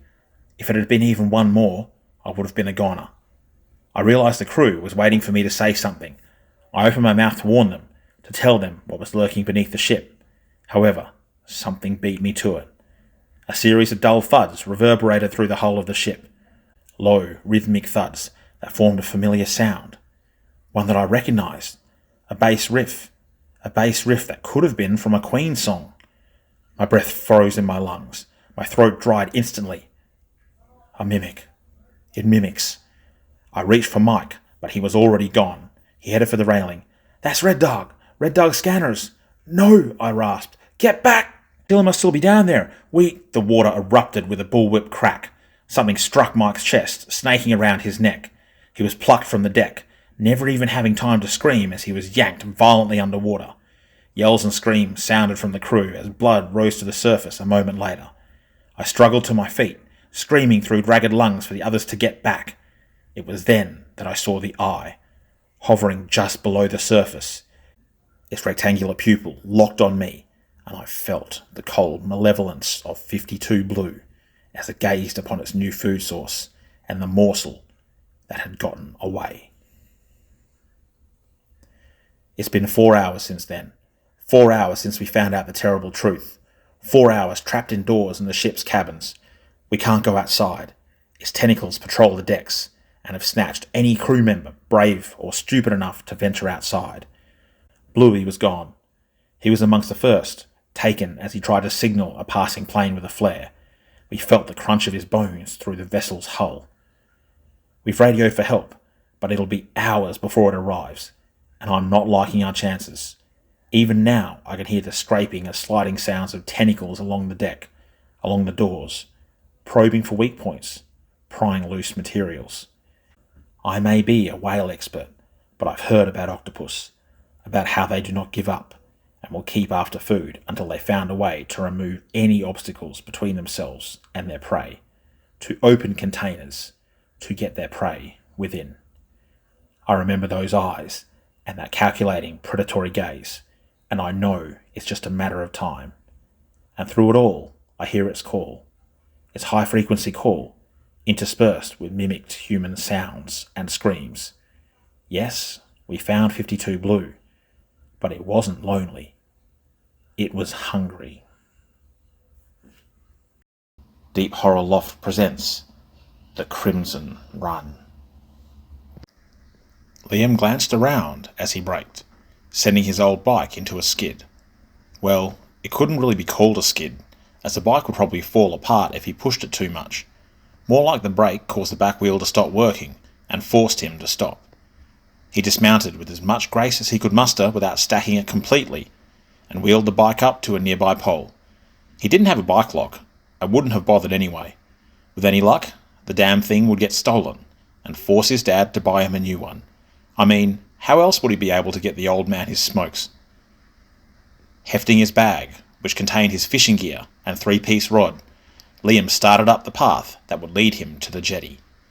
Walking through the scrub and sand dunes, he heard the wheeling and squawking of seagulls. A smile spread across his features, and he quickened his pace. Birds meant fish, and it was that time of year. The jetty came into view. A long structure of wood and concrete, this jetty, like others, had been constructed in the 1900s to load and unload explosives. It was also used to support the WA mining industry during World War II. It became open to the public in the 1980s, and since had become a very popular swimming, diving and fishing location in the Perth metropolitan area. Liam knew none of this as he stepped onto the concrete surface. He only knew that it was a good place to catch fish. He'd done well over the past year. Lots of herring, garfish, whiting, and even the odd tailor or squid. However, that was not what he was there for. It was early April, and the salmon run had started. Australian salmon weren't real salmon. They weren't even the best eating fish going around. However, they had a lot of meat, grew reasonably big, and fought hard. A great sporting catch. And every year they schooled in massive numbers and made their way up the West Australian coast. For the past few years, they had never made it as far as Perth. But this year was going to be different. All the reports Liam could read said they were coming, and while an indifferent student at best, Liam's passion for fishing overcame his lack of academic ability. As he moved towards the end of the jetty, Liam saw that it was virtually deserted. As well it should be, at 4:30 a.m. There was only one other angler there, an old man sitting on an upturned bucket, rod resting in gnarled hands as he gazed out over the flat ocean water. Liam knew the guy. Old Mick was almost part of the jetty itself. A man of few words, Mick had nevertheless helped Liam out on his early fishing days, showing him how to rig a hook and trying to gross him out with his foul-smelling bait. Still, Liam knew that Mick preferred to be left alone when fishing, so after a nod hello, Liam set up his own rod. Assembling the 8-foot rod, he wasted no time tying on a set of gang hooks, 3 hooks attached to each other. His line was 15 pounds, a little heavy, but he wanted to get the fish in quickly. His bait of choice were muleys, also known as pilchards, an oily, smelly little fish that was available from pretty much every bait freezer in Perth. Rigging the muley on the gang hooks, Liam cast out his line, pausing to wipe his hands on a little rag he'd brought with him. Keeping his gaff close by, he settled in to wait, as the sun started to creep over the land behind him. He loved this time of day. He could forget about school, forget about his dad, and just chill. After a few minutes, Liam gave his rod a few turns, getting the bait moving. Muley was a soft bait, and needed constant checking and rebaiting. He glanced up at the wheeling gulls, wondering if there were any sizable fish following them below. As the morning sun began to steal away the night's chill, Liam breathed in the salty air. His rod buckled. The line jerked to the side. The drag screamed before Liam could get a hand free to tighten it. He felt the rod bounce in his hand. Head shakes, he thought. Not a ray. The line continued to move, pull, and dance in his arms. He jerked the rod, making sure the hook was set, and began the battle. Salmon, he thought. A good-sized one as well. He hauled up on the rod, cranking as the tip lowered.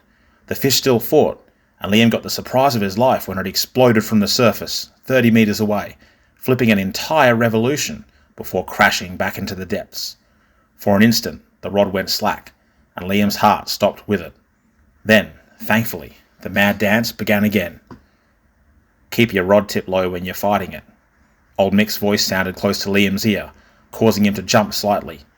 When the words registered, he lowered the rod obediently. Old Mick nodded. Now he won't jump as much. Keep tension on the line. Let him tire himself out. With the old man's coaching, Liam was able to guide the exhausted fish to the jetty. Once the bluish-green fish was spent on the surface, they traded places so that Liam's younger arms could gaff it. Within moments, he lifted the fish onto the jetty. The false salmon was an impressive specimen indeed, with a robust body, large forked tail, and a brilliant silver underside. The gang hooks, with only the topmost hook visible, protruded from the perennially gasping mouth. Liam grabbed his pliers and removed the hooks. Old Mick, who was panting slightly from the exertions, whistled approvingly. Whew! That's a 70 at least. Nice fish. Liam thanked the older fisherman for his help and searched for his knife to bleed it. As he did, however, Old Mick's hand fell upon his shoulder. If you're gonna bleed that, don't do it on the jetty. Liam looked up at the old man, puzzled. Mick, like Liam, fished for food. He wasn't greedy, not like those anglers who kept anything, regardless of size or limits. He abided by the rules, and had never heard that one. He'd asked old Mick why he couldn't bleed the fish on the jetty. Old Mick sighed. He pointed to a faded brown stain on the concrete a few metres off. That's salmon blood. Old. Almost 10 years old. Then, his tone changed from conversational to the deep, hollow ring of recollection. Last big salmon run to hit Perth was around then. Bigger than usual. So many schools. You could almost walk on the bloody things. He swept a crooked arm across the jetty. This place was heaven for salmon fishers then. For a few mornings, you couldn't even move here. It was shoulder to shoulder. Everyone wanted a piece, and pretty much everyone got it. He glanced at Liam. You come here enough. You know how busy it gets. Times that by 10, and you still have less people than there were back then. Liam's fish gave a weak kick as he listened. Old Mick barely noticed. His voice became wistful. Problem happened when people had caught the fish. They didn't bother with staying clean or limiting the mess or anything like that. They bled the fish right here on the jetty. Hundreds, maybe even thousands of fish. As you can imagine, it was one hell of a mess. Us old blokes, we knew what would happen next, and we tried to tell them. But they didn't care. Not about the jetty or the future. They just wanted to catch and cut. Liam's eyes fell to the brown stain again. Old Mick saw where he was looking and nodded once. Yep, that's from then. Still stained in some places. He shook his head, still talking as he picked up his own rod. The news and public had a field day. Animal cruelty and all that. A lot of photos of a red jetty splashed all over the news. Blood everywhere. People talking about banning fishing from the jetty, fishing from any jetty, fishing in general. Yeah, it got that bad. Bad time to be a fisherman. Not that those bloodthirsty bastards cared anyway. Mick's voice droned on. After all the outrage died down, the bans and rules never came. The jetty's still an easy place to fish, particularly for old farts like me who can barely tie their shoes. Now, the only evidence of the red salmon run is these old stains. Liam stared at the stains again, and out over the water. The birds were still there, and he could see the telltale silvery flashes of more salmon. Old Mick saw them too, and smiled. The funny thing about all the nonsense that went down is that the summer after, the salmon didn't reach Perth. As a matter of fact, every salmon run after that barely touched us. He fixed Liam with a grizzled stare. It's like they remembered. Remembered all that blood and death. Stayed away. Didn't show themselves. Until now. Liam cocked an eyebrow. Old Mick's stare didn't waver. Mate, I might be talking bollocks. There's probably no connection at all, but on the small chance, might be better to spike that fish and clean it off the jetty. Liam's stare belied his disbelief. Old Mick grinned. Come on, mate. If not for that, then do it to put an old man at ease. Liam remarked that Old Mick had been old for a long time, earning a bigger grin and an arthritic middle finger. Still, Liam liked the old guy, so decided to do what he'd asked. Making use of the nearby beach and bins, he carefully prepared the fish and stowed it in his esky. The bloody thing was so big that its tail stuck out one end. When he got back to his spot beside Old Mick, it was a little past 5:30, and the elderly angler had pulled up a whiting with his light rod. The salmon were still swarming within casting distance. Mick saw Liam's unspoken question and grunted. Mate, I'm too old to be hauling in the big dogs. I'll stick to whiting. You go on. Try again. Liam smiled and began to bait up another muley. In the next half an hour, Liam had reeled in another 2 sizable fish, with several other smaller versions that he threw back. The school seemed bigger, as if more and more fish were joining it. Each time, he heeded Old Mick's advice and headed for the beach to bleed and clean them. He thought the old man's superstitions were nonsense, but something told him it was probably worth listening to, at least to keep the peace. It wasn't long before other anglers showed up. Either drawn by the time of year, or having heard of the school near the jetty, they came down. First a few more, then a few more, then more. Anglers of all shapes and sizes, nationalities and genders, and still the fish were there. The school did not move away. The jetty began to fill up as space became at a premium. More and more Australian salmon were caught and reeled in, ranging from smaller fish to absolute monsters over 80 centimetres long. The excitement in the air was palpable, and still more fishermen were appearing to join the fray. Liam wasn't sure when, but he noticed the mood begin to shift. Slowly, the jovial atmosphere began to dissipate, to be replaced with an air of anger and impatience. Space was at a premium, with the jetty now so filled that people were standing shoulder to shoulder. Tangled lines were more and more frequent, and along with them came the inevitable blame game. Small spot fires of conflict began to erupt along the jetty, with anglers verbally sparring over ruined rigs, undersized fish, and ignorance of legal limits and laws. Then, Liam saw it happen. A splash of red as a particularly fat salmon was bled and gutted right there on the jetty, almost in the exact spot Mick had pointed out earlier. The large fish twitched as its life's fluid crawled slowly across the jetty. A few people stepped back in disgust, but to Liam's surprise, no one said anything. No one, except Old Mick. "Oi!" he exclaimed from his bucket seat.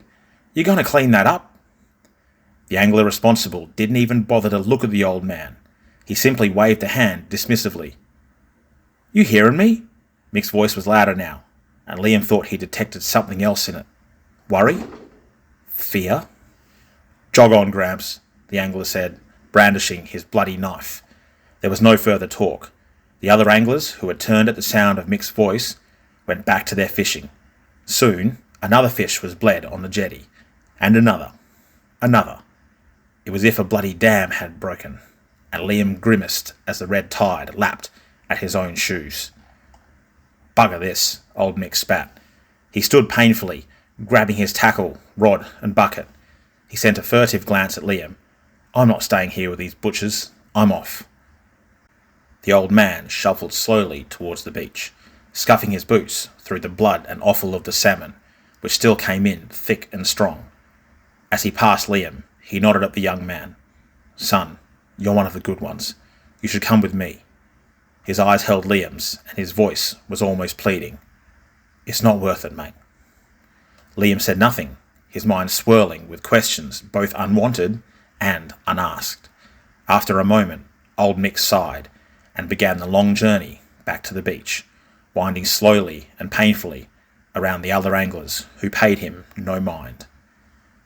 Liam turned back to the water. His own rod hung slack. Most of the anglers were now far beyond caring what they stood in. The jetty was littered with dead and dying fish, guts and offal tossed carelessly over anglers' shoulders. The blood was flowing off the side of the jetty now, turning the waters below a slight shade of pink. The mood was sour and heavy with greed. Shouts had changed from excitement to anger, and several anglers came to blows over the limited space. The salmon school roiled and boiled a short way out, and fish were getting reeled in by the bucket load. Liam raised his rod when a weight crashed into him from the side. A large man had shouldered into Liam's spot, almost sending the teen into the water below. Liam attempted to push back, but his adolescent frame may as well have tried to shift a bus. The man paid him no mind, casting his line straight out into the school. Liam stumbled back, a rude remark on the tip of his tongue.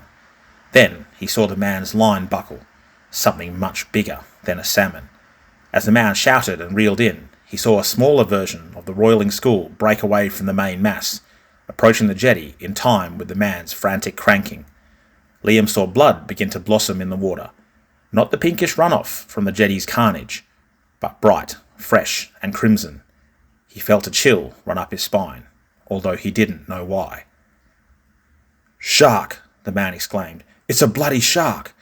He hoisted his catch over his shoulder, uncaring, and Liam had to jump aside as the hooked beast splattered to the jetty floor. What the hell? It was a shark, or rather, had been one. A bronze whaler by the looks of the head. However, the head was the only identifiable part of the shark. The rest of the body was a bent, broken, mangled heap that oozed blood. It looked soft and pliable, boneless. "Bloody salmon ate the shark," the large man said incredulously. Liam wasn't so sure. Yes, Australian salmon did have teeth, but they were small, brush-like, and covered their jaws in a rough layer rather than being large and pointy like some other fish species. These villiform teeth helped them hold on to their prey, but simply lacked the destructive capability needed to do that to something. It almost looked like the shark had been tenderized, as if something had smashed it repeatedly. Something, or some things, he thought with a chill. He suddenly noticed that the massive school of salmon was bigger again. When had it become so big? And it was closer, almost wrapping around the jetty itself. The anglers noticed as well, and new pushing and shoving matches were started as they darted for better spots, sloshing through the awful coppery blood that now coated the entire jetty in an oily crimson sludge. Liam did not move. Instead, something sparked in his mind, some unnamed dread, fear of the unknown. It gnawed at his rational thoughts, replacing them with only one. I should get off this jetty. A short scream tore the air. Liam's head whipped around to see a fisherman tumbling from the jetty. He hit the water with a crash, sinking quickly below the surface. On the jetty stood another man, his fist still cocked in an amateur imitation of a fighter's stance. The man and the warrior's family were yelling and screaming at him, brandishing their rods and knives, seemingly preparing for retaliation. Liam hoisted his rod, tackle and fish. He edged toward shore, around bled fish and groups of anglers. The atmosphere had been negative. Now it was downright hostile. Before the fight could be joined, a new sound split the air. A roiling, thunderous cacophony that sounded almost like heavy rain. And within that sound came another, the high-pitched gurgling scream of the man in the water. Those two sounds broke through the others, and almost as one, the jetty fell silent. Liam edged towards the jetty side, peering over the shoulders of silent anglers. Then he saw it. The man in the water thrashed in the middle of a seething mass of silvery bodies. He was flung this way and that as salmon slammed into him with sickening thuds. He was screaming in pain, in agony, as the repeated impacts rang across his body. They smashed into his limbs again and again. His right arm was struck in the elbow, enough times to break or dislocate the joint, and it hung limp. His scream intensified, only to cut off abruptly as a fish cannoned into his throat, crushing his windpipe. A sickening gurgle was all that was heard, quickly drowned out by the roiling of the massive school, and he sank under the water, vanishing in a bloody cloud beneath the writhing, scaly forms. Shouts and screams began to tear the air, grief from his companions, surprise from the others. and above all, the splashing, repetitive drones of the school as it surged around the jetty. Liam backed away, trying to make his way to the beach while the other anglers stood still, frozen in disbelief. Then his blood ran cold. The foamy, surging, bloody surface surrounded the entire structure, extending out hundreds of meters on every side. The school was huge, dwarfing anything Liam had ever seen, and it seemed to him that the fish were pressing, moving with horrible haste towards the jetty itself. Liam moved faster. The jetty lurched. Liam stopped dead. The other anglers fell silent as well. The only sound was the surging, storm-like school of fish. The young man almost tagged out then and there, his mind straining with the incredulity of the massive stone and metal jetty being moved by a school of damn fish. Maybe it was his younger mind accepting the impossible easier than his seniors. Maybe it was the fact he had already been moving towards the exit. Or maybe it was old Nick's warning, now at the forefront of his thoughts. Whatever the reason, Liam was the first to react. He dropped his rod, threw aside his esky, discarding his catch. Slipping and sliding on blood and fish guts, he sprinted up the jetty, streaking past row upon row of anglers, still frozen in disbelief. The jetty lurched again, this time sinking lower, but a full metre. Liam gritted his teeth and ran faster. He'd almost made it to the end when the dam burst. The other anglers finally willed themselves to move. Screams and shouts split the air, drowning out even the sound of the school. The clattering of dropped rods and the horrible squelching of shoes on the bloody jetty floor sounded in Liam's ears. His own blood roared in his temples. 10 metres to go. He was nearly there. He had just stepped on to the narrowest part of the jetty that led to the beach, when a body collided with his own.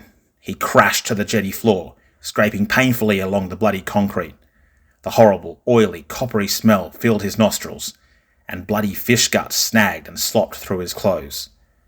The angler that knocked him down did not even look back. The jetty sank even further. Then a horrible creaking moan filled the air. The massive jetty supports buckled, and the whole structure sank to the right. A series of screams and splashes sounded behind Liam as he tried to scramble painfully to his feet. Renewed screaming told him all he needed to hear as the salmon came, slamming endlessly into the frail human bodies, quite literally bringing weight of numbers to bear. Then the support snapped outright. The jetty swayed dangerously and fell. A hollow boom as the concrete platform crashed into the water, followed by massive cracking sounds that increased in intensity as the structure broke apart. Now on his hands and knees, Liam raised his eyes and saw more cracks appearing. The man who had knocked him over was nearly at the beach when the jetty's narrow portion collapsed. Unfortunately for the man, the collapse happened right underneath him, and he suddenly fell straight down, becoming wedged in a crack that was far too small for him. His screams were drowned out by the horrible grinding sound as the concrete halves slammed into the ocean. Liam climbed to his feet. He was soaked in bloody offal. He did not look back. In his own fractured mind, he realised he had only one chance. He ran to the side, feeling the walkway rumbling beneath his feet. Screwing his eyes shut, he launched himself off the jetty in a racing dive, lancing into the roiling ocean below. Liam's world became darkness, the grinding concrete and muffled screams his only sense. He pushed them from his mind, hitting the surface and stroking as hard as he could. He did not even know if he was going in the right direction. At any moment, he expected to feel the crushing, repetitive impacts of the silvery bodies as the salmon targeted him as well, condemning his broken corpse to a watery grave. But the impacts never came. Liam spluttered as the sandy bottom scraped his nose, his hands buried into the same sand, and he felt shell fragments cut into his palm. He raised his head, coughing and gasping. Through blurry, sandy eyes, he saw the beach spread out before him, the wet sand dyed a horrible pink colour from the blood. Liam crawled, digging his fingers into the sand, his sodden, reeking clothes clinging to his back as he thrashed his way forward. He crawled for what seemed like an age, before rolling onto his back, gasping raggedly for breath that would not come. The splashing drone of the salmon school filled his ears. There were no more screams. Liam, his young mind at its limit, passed out.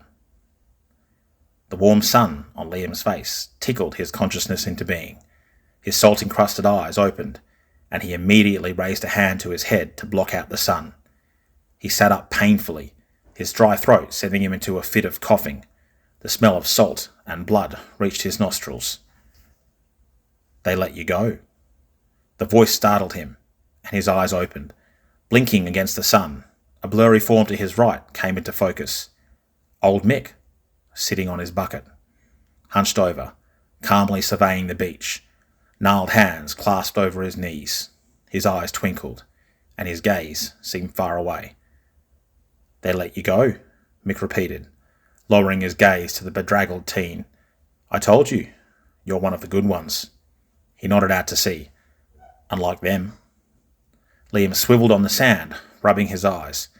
As he looked out over the water, his breath caught in his throat. The water lapped calmly against the shore. There was no jetty. Not anymore. Only twisted metal and concrete remnants of the structure that had stood there. The sea was calm. No sign of fish or fishermen, except, of course, for the slight pink tinge to the water. As the pair watched, even that faded. "They remember all right," old Mick said wistfully. "They remember the blood, and they repay it in kind." Deep Horror LofT presents The Stories Were Wrong. On this third night, I hear the snuffling sounds echoing through it. They are low and sinister, punctuated with peculiar grunts, low growls, and the occasional blood-curdling, high-pitched shriek. I turn in my sleeping bag, curling up tighter, a fleecy armadillo, defending against the unknown. They've been there for the past 3 nights, getting closer and closer. Unbidden tears well up in my eyes, even though they're squeezed shut. The wind howls as it rips through the trees, and the smell of eucalyptus is strong in my nostrils. It's funny, 4 days ago, I loved that smell.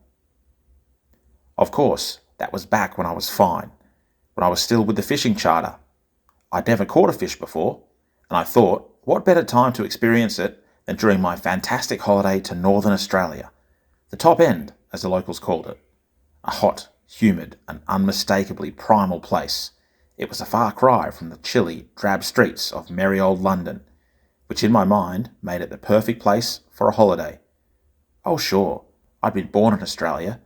I moved to England when I was young, and any connection I felt to the place was long gone. That was why I'd chosen this northern trip, as opposed to travelling to my family's old stomping grounds further south, and perhaps why I'd gotten into this mess in the first place. I'd hooked up with a small fishing charter, heading out on a small boat. A tinny, apparently, and we'd set off at an ungodly hour in the morning, navigating the massive, sweeping, tidal mangrove systems of the far north. We were in search of barramundi, barras, huge, hard-fighting, sea perch-adjacent fish that were a staple of seafood up here. And we'd caught a fair few, although nowhere near the legal limit. It was fun, and the feeling of reeling in a massive fish was unlike anything I'd experienced before. But I could have done without the constant ribbing and joking from the others on the boat. Yes, I was from England.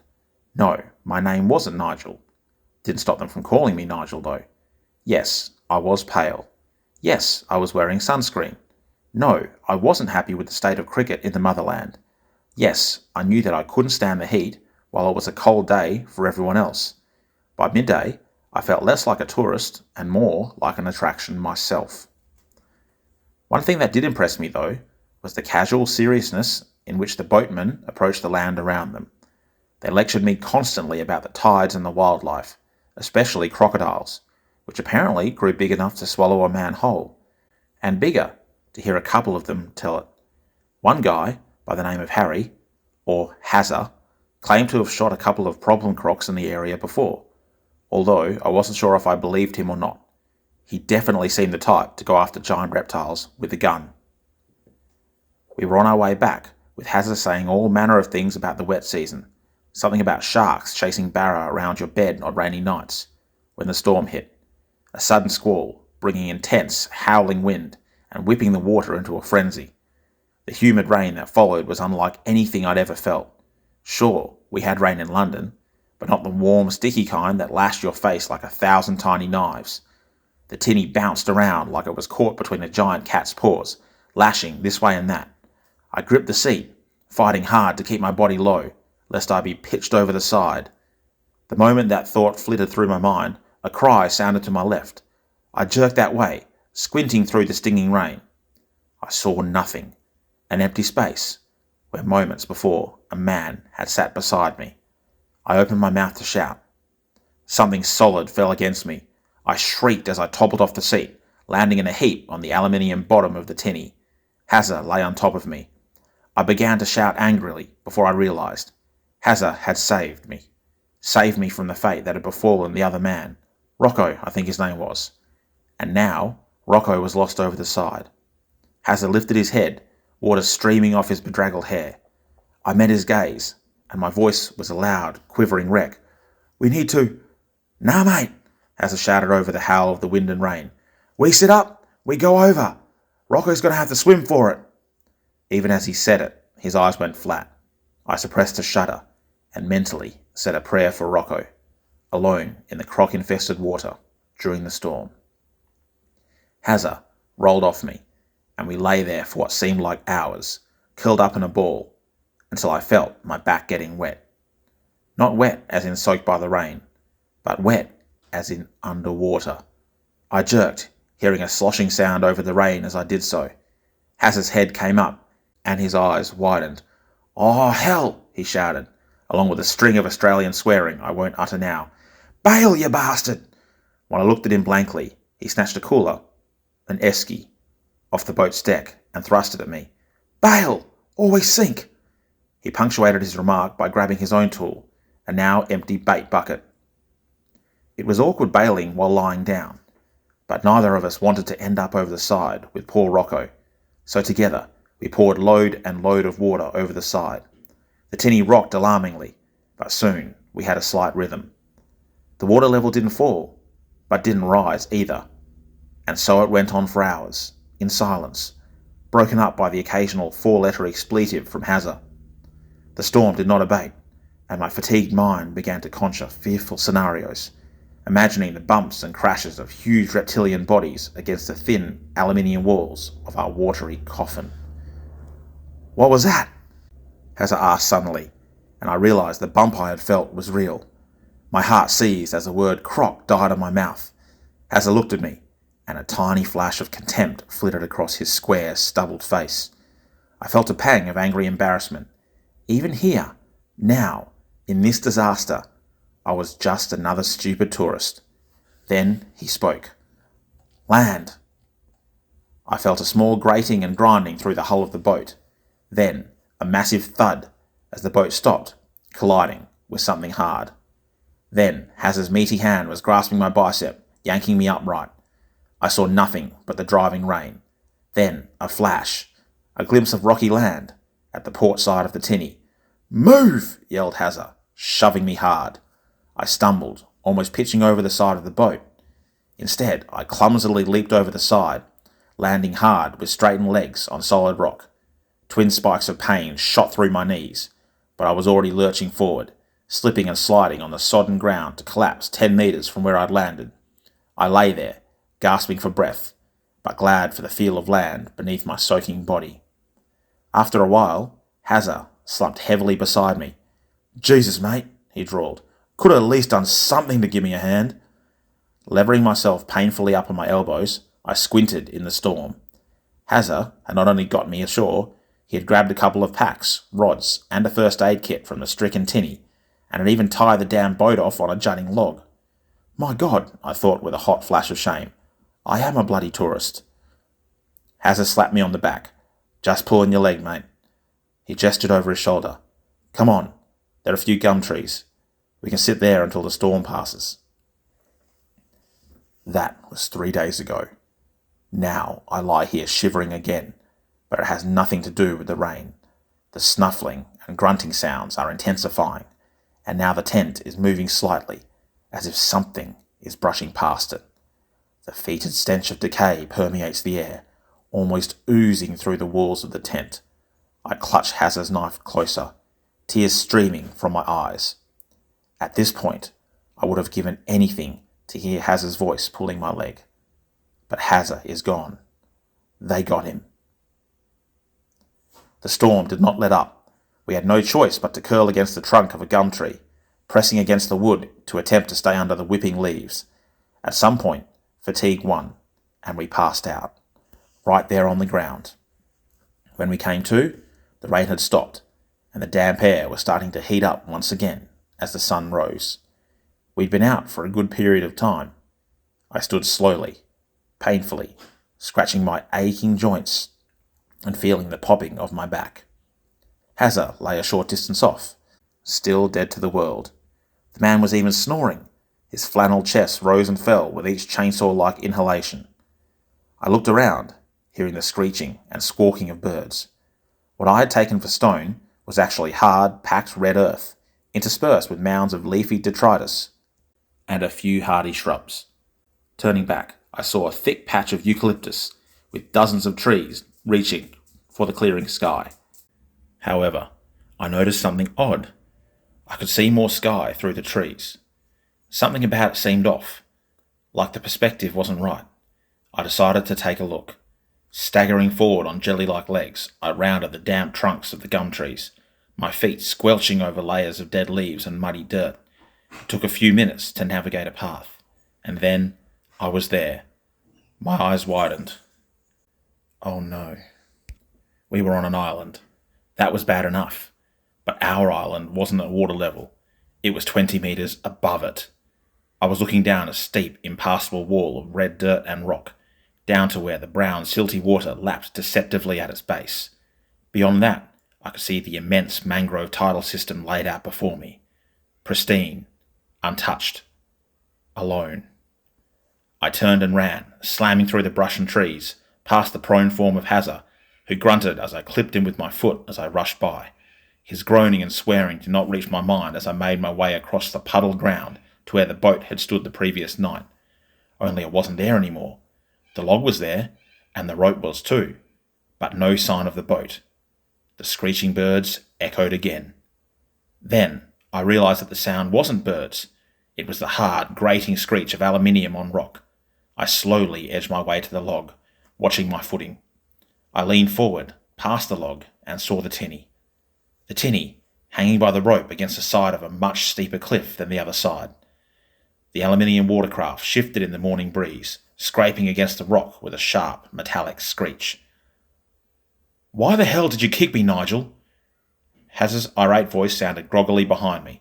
He was climbing to his feet, belching loudly as he rubbed his head.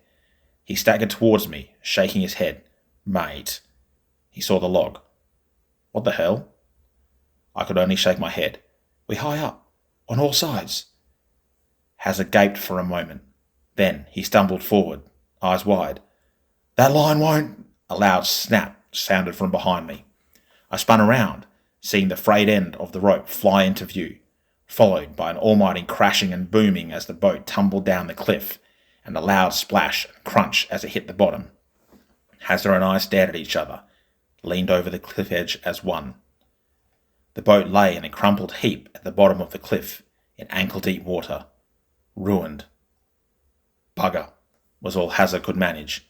I said nothing. We were trapped, boatless. Not that it would have done us much good anyway, seeing as we seemed to be trapped on a raised island. How was that even possible? Then, a small glint of metal caught my eye.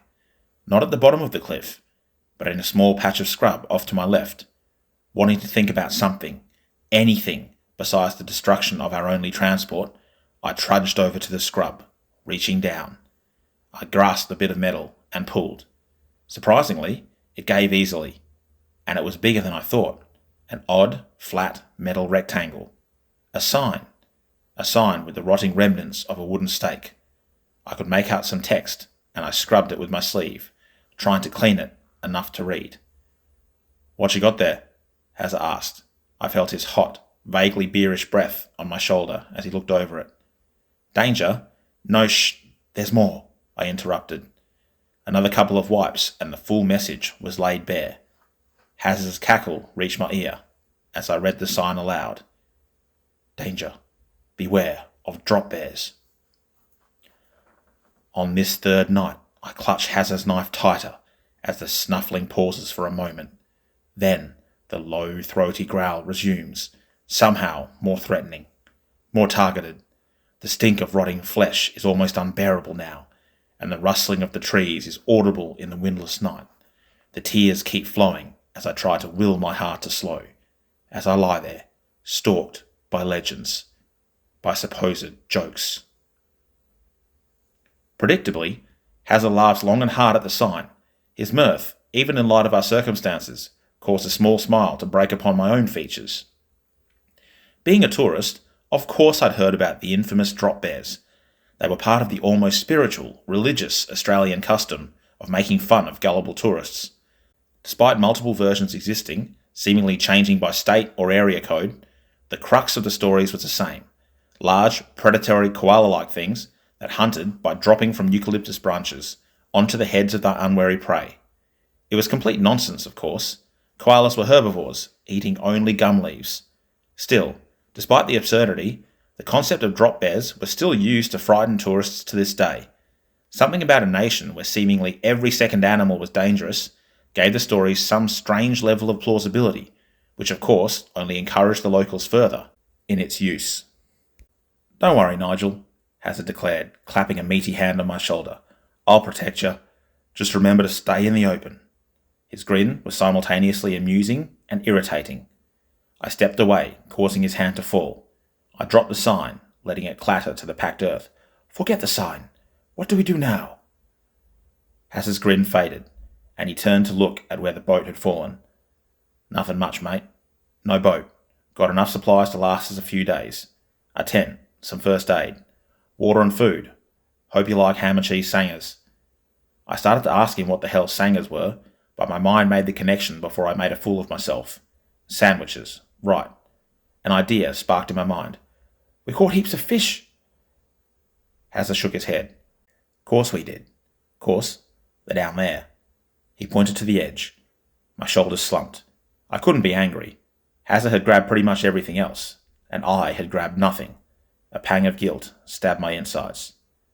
Will someone come for us? Surely they know we're out here. Yeah, charter blokes would have logged the trip, and I flipped the EPIR when we were bailing.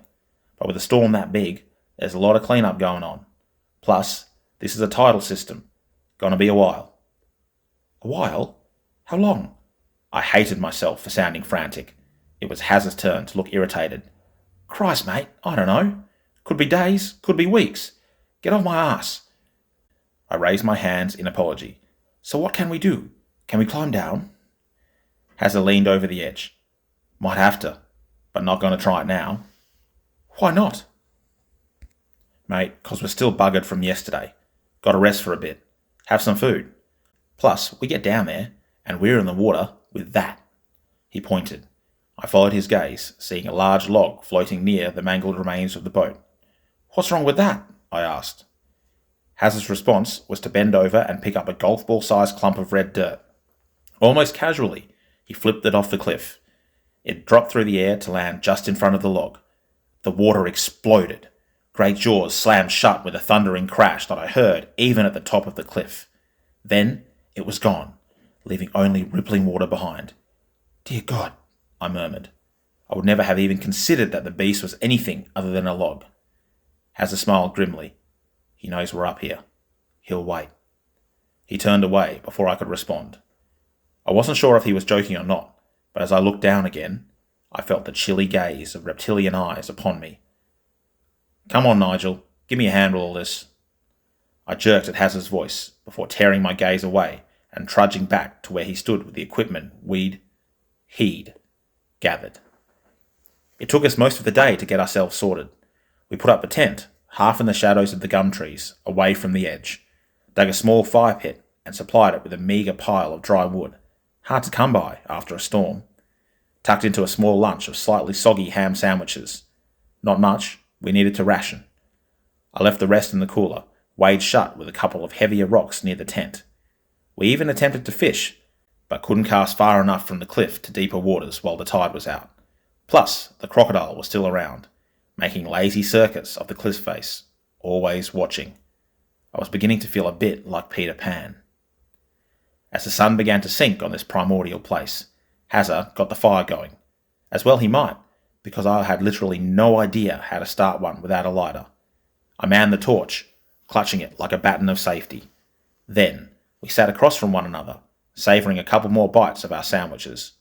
Conversation was sparse, fatigue was beginning to set in, and even the indomitable flannel statue that was Hazza seemed drawn and tired. We turned in not long after sunset, and squeezed into the two-person tent, the light from the fire flickering through the walls.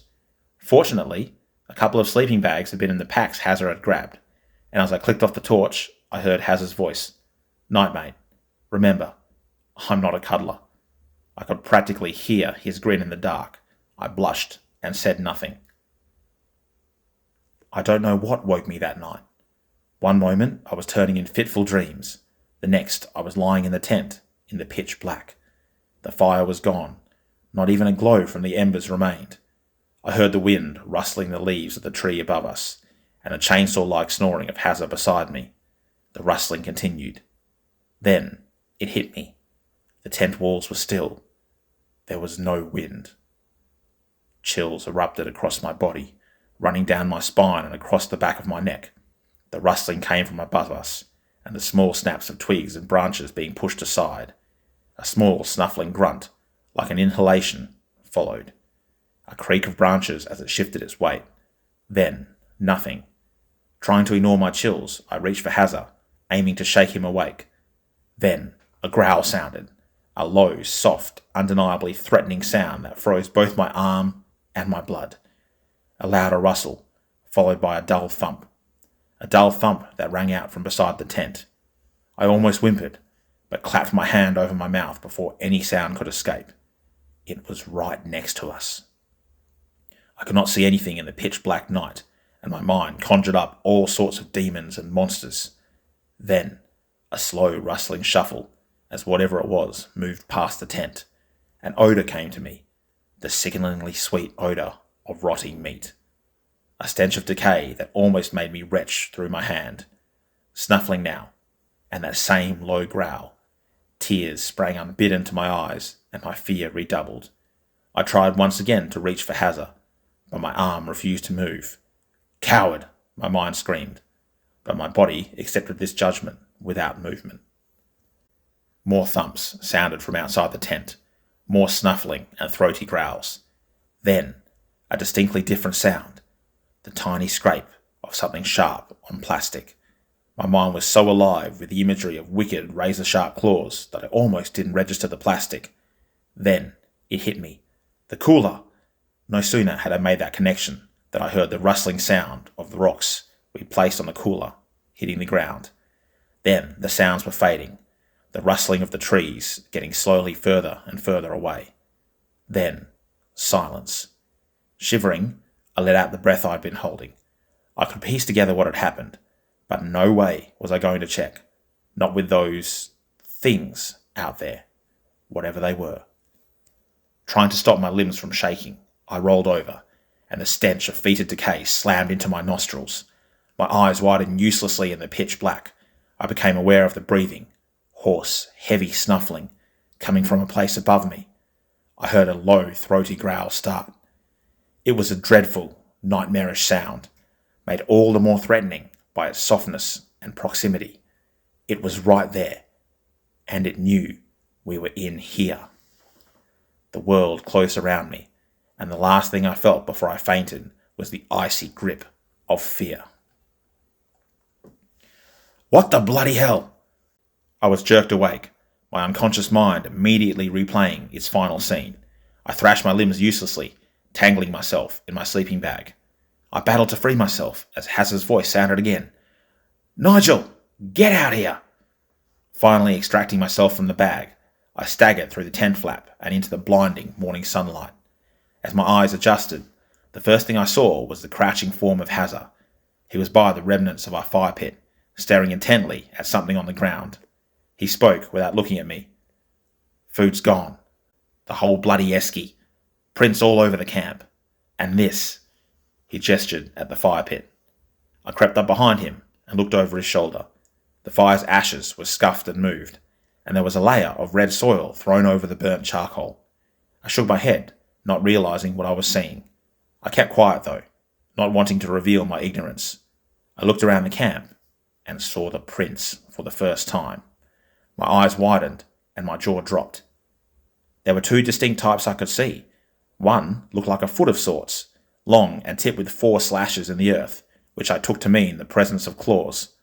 The rear end had another blunt-ended toe, and these prints were deeper than the others, almost as if more weight had been behind them, like the creature that made them was heavier.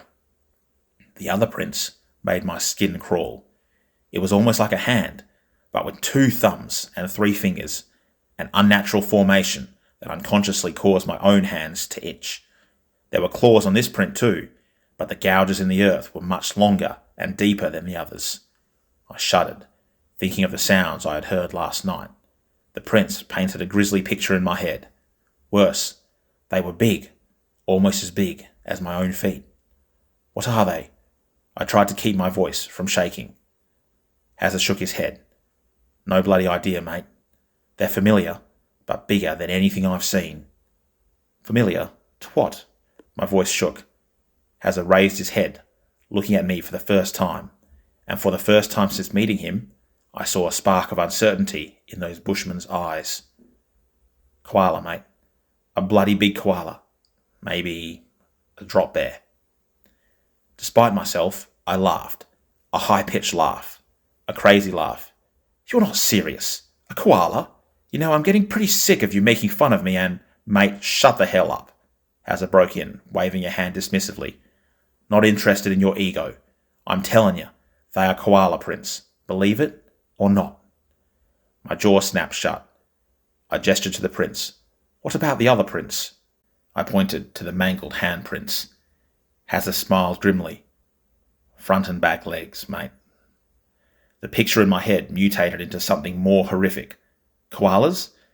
Could what I'd heard be koalas? No, impossible. How could the cuddly little beasts be that? Those living nightmares I heard in the dead of night. I began to sweat even more, and this time it wasn't the humidity. Nigel. Hazard's voice was low, intense. I turned to face him, finding him staring at me with surprisingly intense, dark eyes. These bastards, koalas or not, came into our camp last night. They stole our food. Hell, they even threw dirt on the fire. He punctuated this by stabbing a finger towards the fire pit. I gasped, seeing the dirt for what it was now. Hazard's hard, calloused hand clamped on my shoulder. Mate, did you see or hear anything last night? Anything at all? I stared into his eyes, shaking slightly. Could I tell him what I'd heard? That I'd heard something big? Something that smelled predatory? Something that had waltzed unafraid into our camp, deliberately put out the fire, and stolen the only food we had? While I lay there, too frightened to move, to speak, to do anything, I was a coward, but I had to admit it. I had to let him know that I'd heard them. He needed to know. I licked my lips and opened my mouth. Nothing, Hazard. I was asleep. Nothing at all. He stared at me for a long time before shrugging. Come on, let's go for a walk. Gotta find the food. He looked up at the trees. Should be safe during the day. They would have been around yesterday when we landed otherwise. Swallowing the bitter taste of my own cowardice, I followed. On this third night, the tent shakes as the growling continues. I clutch Hazard's knife tighter. They are closer, surrounding the tent now. They are growing impatient. I begin to sob, still trying to stay quiet, but unable to stop. I should have told him, my mind wails. I should have told Hazard what I'd heard, what was out there. Maybe he could have done something. Maybe he would have tried to climb. But now he's gone, taken by the beasts. A small ripping sound drifts to my ears. I feel a small rush of night air, and that horrible smell intensifies. My next sob slips audibly. A small jerk from outside, then a satisfied snarl. They took Hazard, and now they're hungry again. We didn't find the food, but we found the cooler. It was hard when you jumped at every shadow in the sunlight, when you stared at every tree, imagining shadows in the branches. It took us a few hours of searching, but we found it, smashed to smithereens at the bottom of the cliff, laying next to the mangled remains of the boat. We stood there for a long time before I broached the subject of climbing down to Hazza. He shook his head. Nah, mate, not enough light left. He gestured to the afternoon sun. We need to see what we're doing, and it'll be dark when we get down there. I felt my voice rising. But what about... Hazza cut me off. Nigel, I know these waters. Sure, I got no bloody idea what those things are, but so far they've only stolen our food. We go down there, we get crocs to deal with, and they ain't partial to ham sangers, you know? I almost told him right then and there what I'd heard, what I'd smelt. But Hazza continued. Look, mate, it's a moot point till we get better light. We'll sleep on it, then check tomorrow, yeah? He reached down and patted the knife at his belt, grinning a grin that was almost similar to his bravado back on the tinny. If they come back, we'll scare 'em off. I hung my head. Coward, my mind accused. Yes, I replied, I am. Hazza took precautions that night. Everything inside the tent.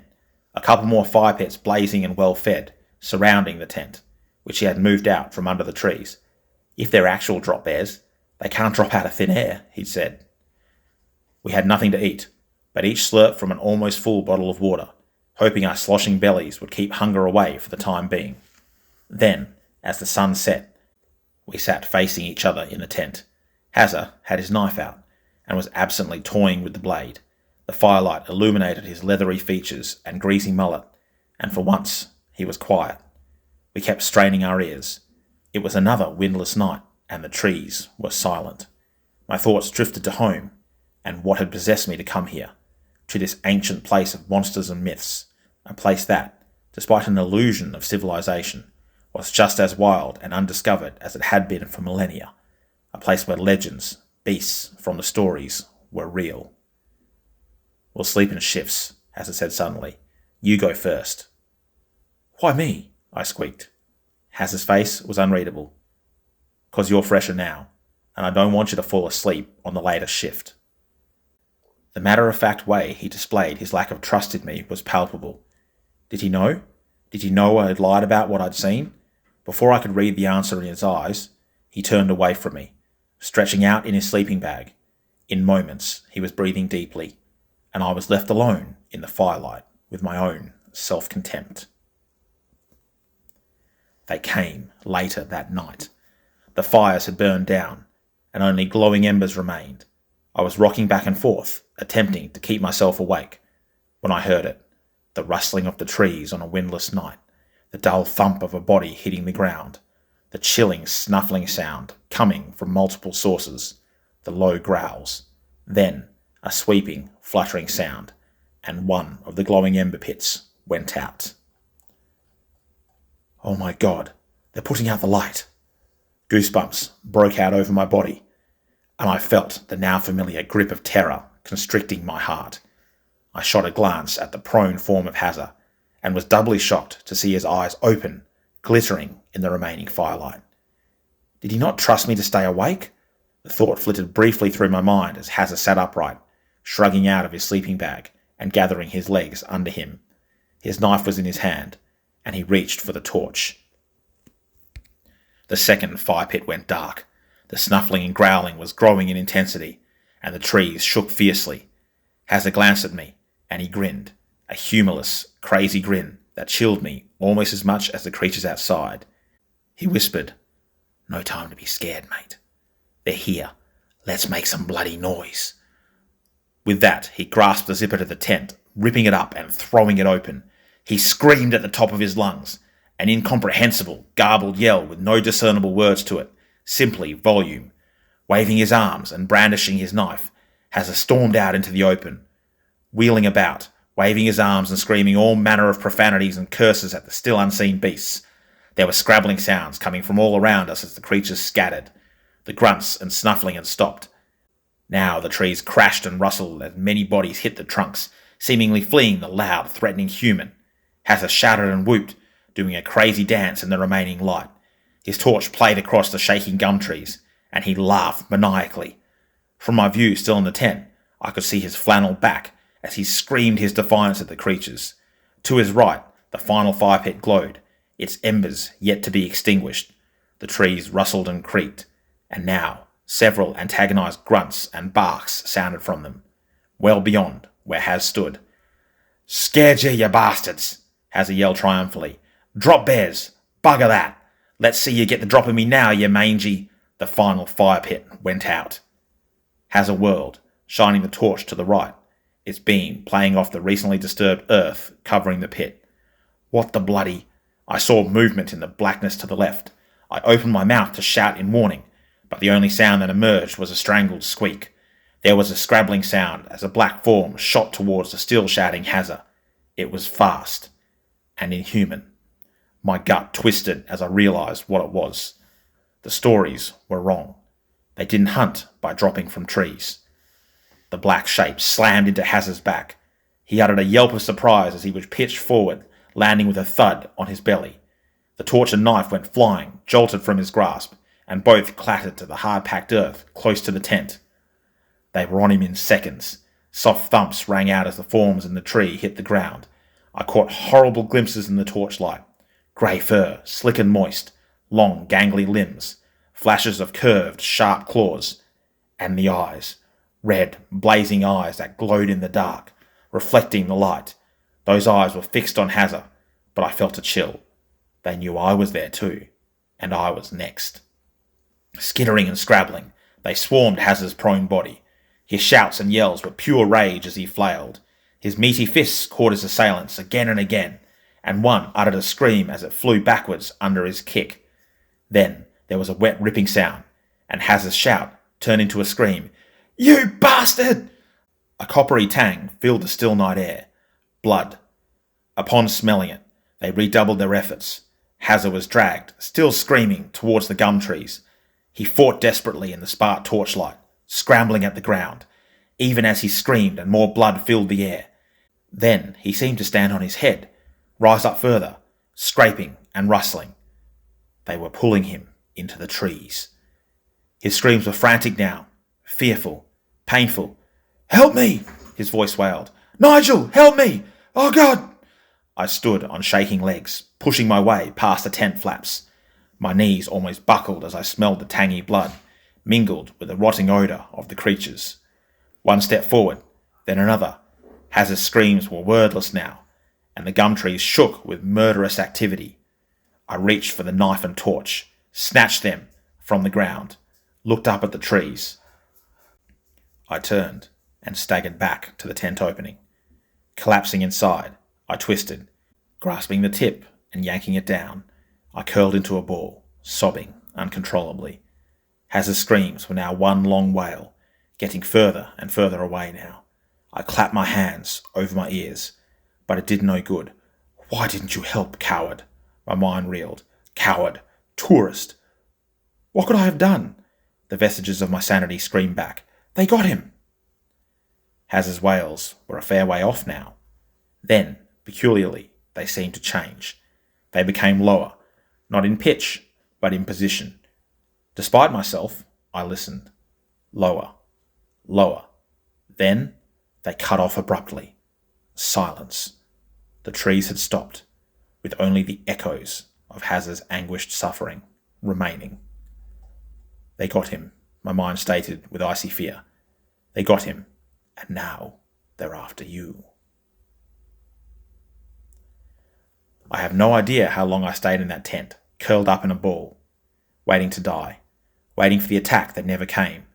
The sun was high in the sky when I finally raised my head. The humidity was stifling, and my clothes reeked with accumulated sweat. My muscles groaned in protest as I uncurled myself and half staggered, half rolled to the tent entrance. Moments later, I was standing outside, blinking in the sun and staring at the scene of carnage before me. Blood caked the ground where Hazza had fallen. There were drag marks and spatter leading towards the trees, multiple long furrows that were carved into the hard earth. Evidence he had literally fought tooth and nail for his life. The tree trunks had blood smears as well, and a small arboreal path of broken twigs and branches led away from me. Looking at the ground, I saw that path mirrored with droplets of drying blood. Semi-dazed and clutching the knife loosely in my fingers, I followed it. The path led to the cliff face before vanishing. I stood there a long time, staring into the trees, looking hard at the unfamiliar Australian species, trying to spot dark forms in the foliage. Seeing nothing, I sighed. Hazard was gone, and I did nothing. What am I going to do now? Climb, my brain supplied. Climb down the cliff and take your chances. I gritted my teeth, trying to steel myself. Could I do it? A loud splashing and crunching sound reached my ears. I turned slowly, lowering my head as I looked over the cliff. It was the crocodile, that immense reptilian monster that could have passed in any dinosaur movie. However, it wasn't lazily swimming around now. No, now it was thrashing in the water, shaking its immense head this way and that. A small cloud of blood stained the dirty waters around it. I sank to my knees, tears once again flowing. Hanging from the crocodile's jaws was a tattered, bloody strip of flannel shirt. Drop bears. The thought came to me unbidden. I squinted through the tears at the grisly sight below me. Was it my imagination, or did I see several smaller shapes flitting about the croc? Was that a grey, furry back I saw break the surface? I blinked several times, but they were gone, leaving me with a compounded sense of unease. Drop bears. The stories were wrong. My mind uttered. They were very wrong. I returned to camp, holding the torch and knife close. I ignored last night's bloody scene as I climbed back into the tent, zipping it shut. My shredded, fractured mind directed my body to resume my curled position. There was no way I'd be trying to climb now, not with what I'd seen. I squeezed my eyes shut, fatigue, sorrow, and madness weighing upon me as I waited grimly for night to fall. The third night spent on this hellhole of an island. No more food, no one to help me, just my cowardly, snivelling self. Nothing to do but wait for the inevitable. I had given up. They came for me that night, as I knew they would.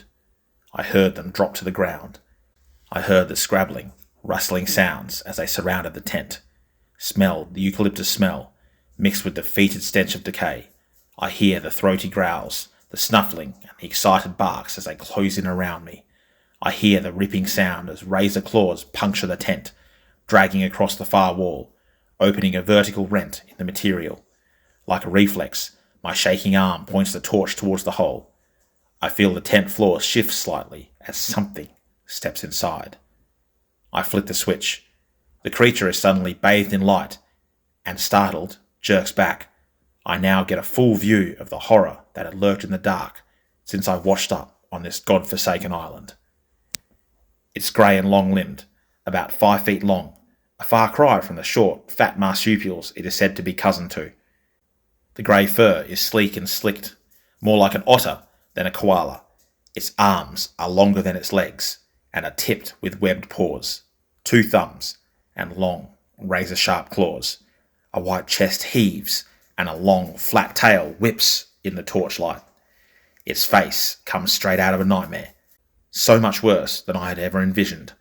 Dominated by a flat, round, snuffling nose, its lips are perpetually drawn back over long, jagged teeth, glinting yellow and dripping bloody saliva.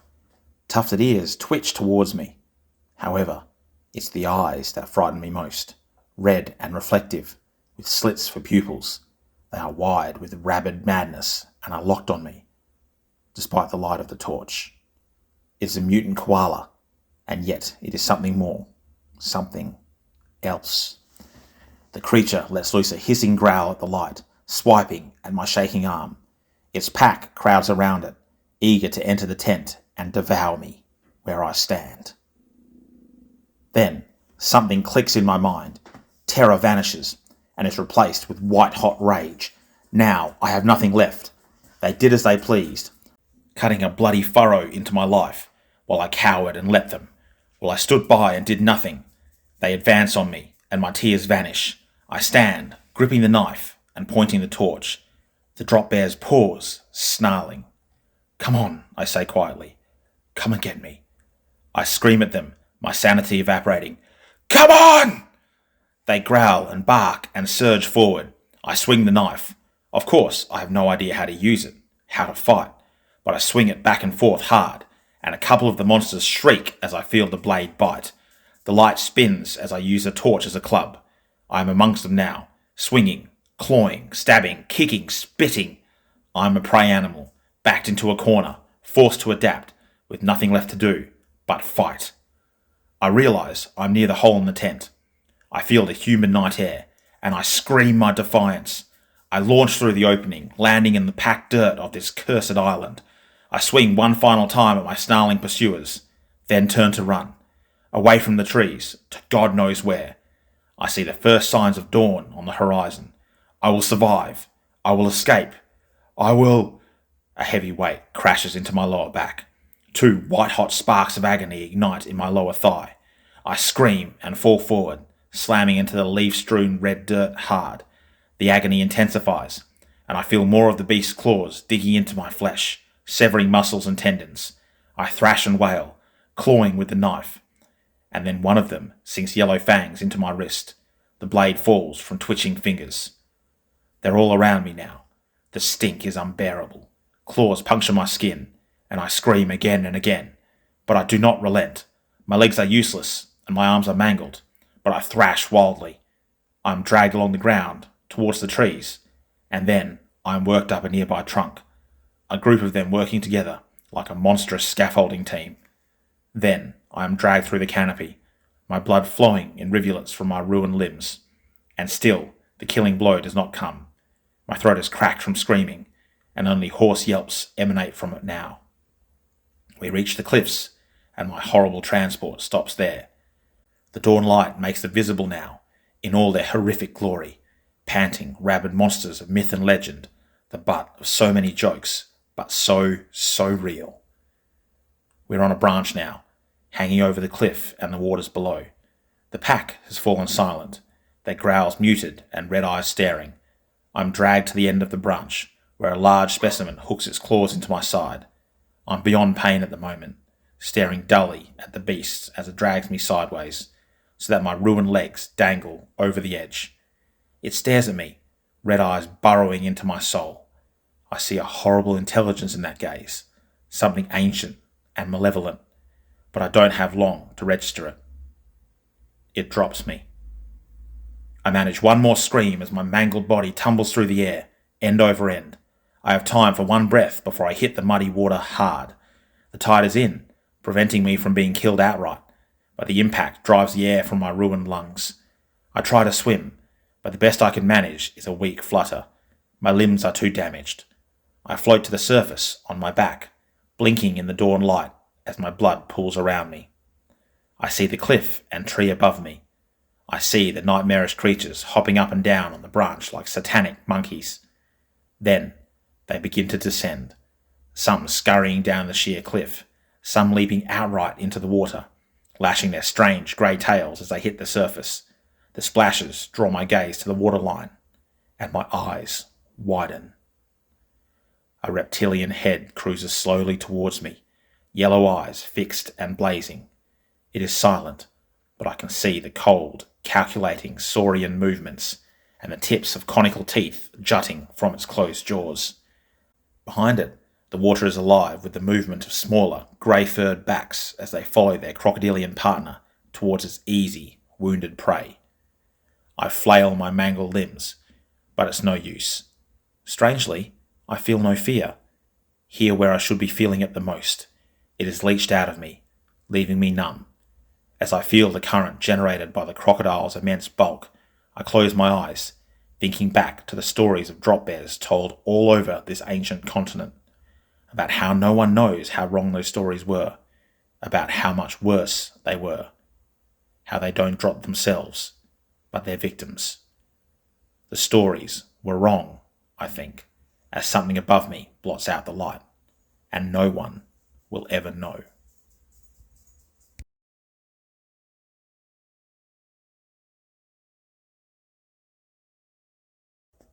Thank you for listening. That concludes our compilation of Twisted Tales. Please like, subscribe, and comment to join the ever-growing army of the depths.